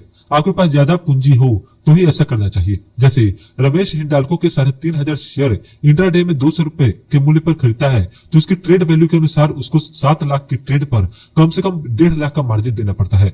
पर दूसरी तरफ हितेश हिंडाल्को की 200 की कॉल 9 रुपए पर खरीद सकता है, जिसका 3,500 का लॉट है और इसके लिए उसको सिर्फ 31,500 का प्रीमियम चुकाना पड़ता है। यदि हितेश पहले बताई गई 4 स्ट्रोक विधि से ट्रेड करता है तो 200 की कॉल वह पिछले दिन के हाई स्तर से ऊपर जाने पर खरीदेगा और यदि वह 9 रुपए पर खरीदकर 10 में बेच देगा तो इसमें 3,500 रुपए कमा सकता है। और याद रखें, जैसे इंट्राडे रिस्की है वैसे ऑप्शन भी रिस्की है। इसलिए आपको पिछली टिप्स में बताया जा चुका है कि नए ट्रेडर को पहले सिर्फ बैंक निफ्टी के एक लॉट से ही अभ्यास करना चाहिए। बैंक निफ्टी का एक लॉट सिर्फ 20 बैंक निफ्टी का है, इसलिए इसमें इंट्राडे में पिछली टिप्स के अनुसार 15 से 20 रुपए के लिए ट्रेड करने पर आपको एकदम से बड़ा नुकसान होने की संभावना भी नहीं होगी और आपको ऑप्शन ट्रेडिंग का अभ्यास भी हो जाएगा। यहां मैं फिर दोहरा दूं कि मेरी निजी राय में सबसे अच्छी विधि स्विंग ट्रेड की है। इसमें आपका निवेश व ट्रेडिंग दोनों का शौक भी पूरा होता रहेगा और आप यही पिछले बताए तरीके से करेंगे तो इसमें रिस्क भी नहीं के बराबर होगा। दूसरे दर्जे की विधि में ऑप्शन में 4 स्ट्रोक विधि से बैंक निफ्टी व निफ्टी में ट्रेड करना है। तीसरे दर्जे में इंट्राडे में शेयरों में ट्रेड करना है। शेयर बाजार कभी भी खबरों के आधार पर नहीं चलता है। आपको तथाकथित विशेषज्ञों की भ्रमित करने वाली सलाह पर कान नहीं देने हैं। वे कभी कहेंगे अमेरिका के राष्ट्रपति जी ने ट्रेड वार का ट्वीट कर दिया है, अब मार्केट नहीं बढ़ने वाला है। कभी कहेंगे अब मंदी का लंबा दौर है। कभी कहेंगे हमने आपको सुबह ही बता दिया था कि आज मार्केट बढ़ने वाला है। हद तब हो गई जब कुछ विशेषज्ञ चंद्र ग्रहण में चांद पर लाल रंग दिखा, जिसे ब्लड मून कहते हैं, ऐसे कई सालों में एक बार होता है और यह लाल रंग मार्केट गिरेगी ऐसा संकेत दे रहा है। आप दूसरों की सलाह मांगते रहेंगे तो आपका हारना तय है। आप मेरी सलाह भी नहीं माने। अपने सिस्टम पर विश्वास करें, अपने आप पर विश्वास करें। आपको एक ही मंत्र बार बार रखना है, मार्केट में अच्छे व बुरे शेयर नहीं होते। मार्केट अच्छी और बुरी नहीं होती। मार्केट में सिर्फ बढ़ने व घटने वाले शेयर होते हैं। मार्केट या तो बढ़ती है या घटती है, यही मार्केट का नियम है। इसके अलावा सब फिजूल है। याद रखिए, शेयर मार्केट में उतार चढ़ाव हमेशा आते रहे हैं और आते रहेंगे। इस बारे में मुझे एक संत की उक्ति याद आ रही है, खूब खून पसीना बहाता जा, तान की चादर सोता जा, यह नाव तो हिलती जाएगी, तू हंसता जा या रोता जा। तो मार्केट की नाव तो हिलती डुलती ही जाती है, चाहे आप इसके लिए ट्रंप साहब के ट्वीट का बहाना करें, चाहे सर्जिकल स्ट्राइक को दोष दे, चाहे ब्लड मून को दोष दे। उतार चढ़ाव मार्केट का मूल सिद्धांत है। उतार चढ़ाव ही नहीं तो बिजनेस कैसे होगा? परंतु आपको सिर्फ उतार चढ़ाव उपयोग करने पर ध्यान देना है, न कि खबरों के दम पर अपनी मेहनत से कमाई पूंजी को बगैर किसी थ्योरी के झोंकना है। अंत में मैं अपने लेखनी को यह कहते हुए विराम देता हूँ, स्विंग ट्रेड के मेरे फॉर्मूले जो इस पुस्तक में बताए गए हैं, वे सबसे ज्यादा रिस्क फ्री तथा ज्यादा रिटर्न देने वाले हैं।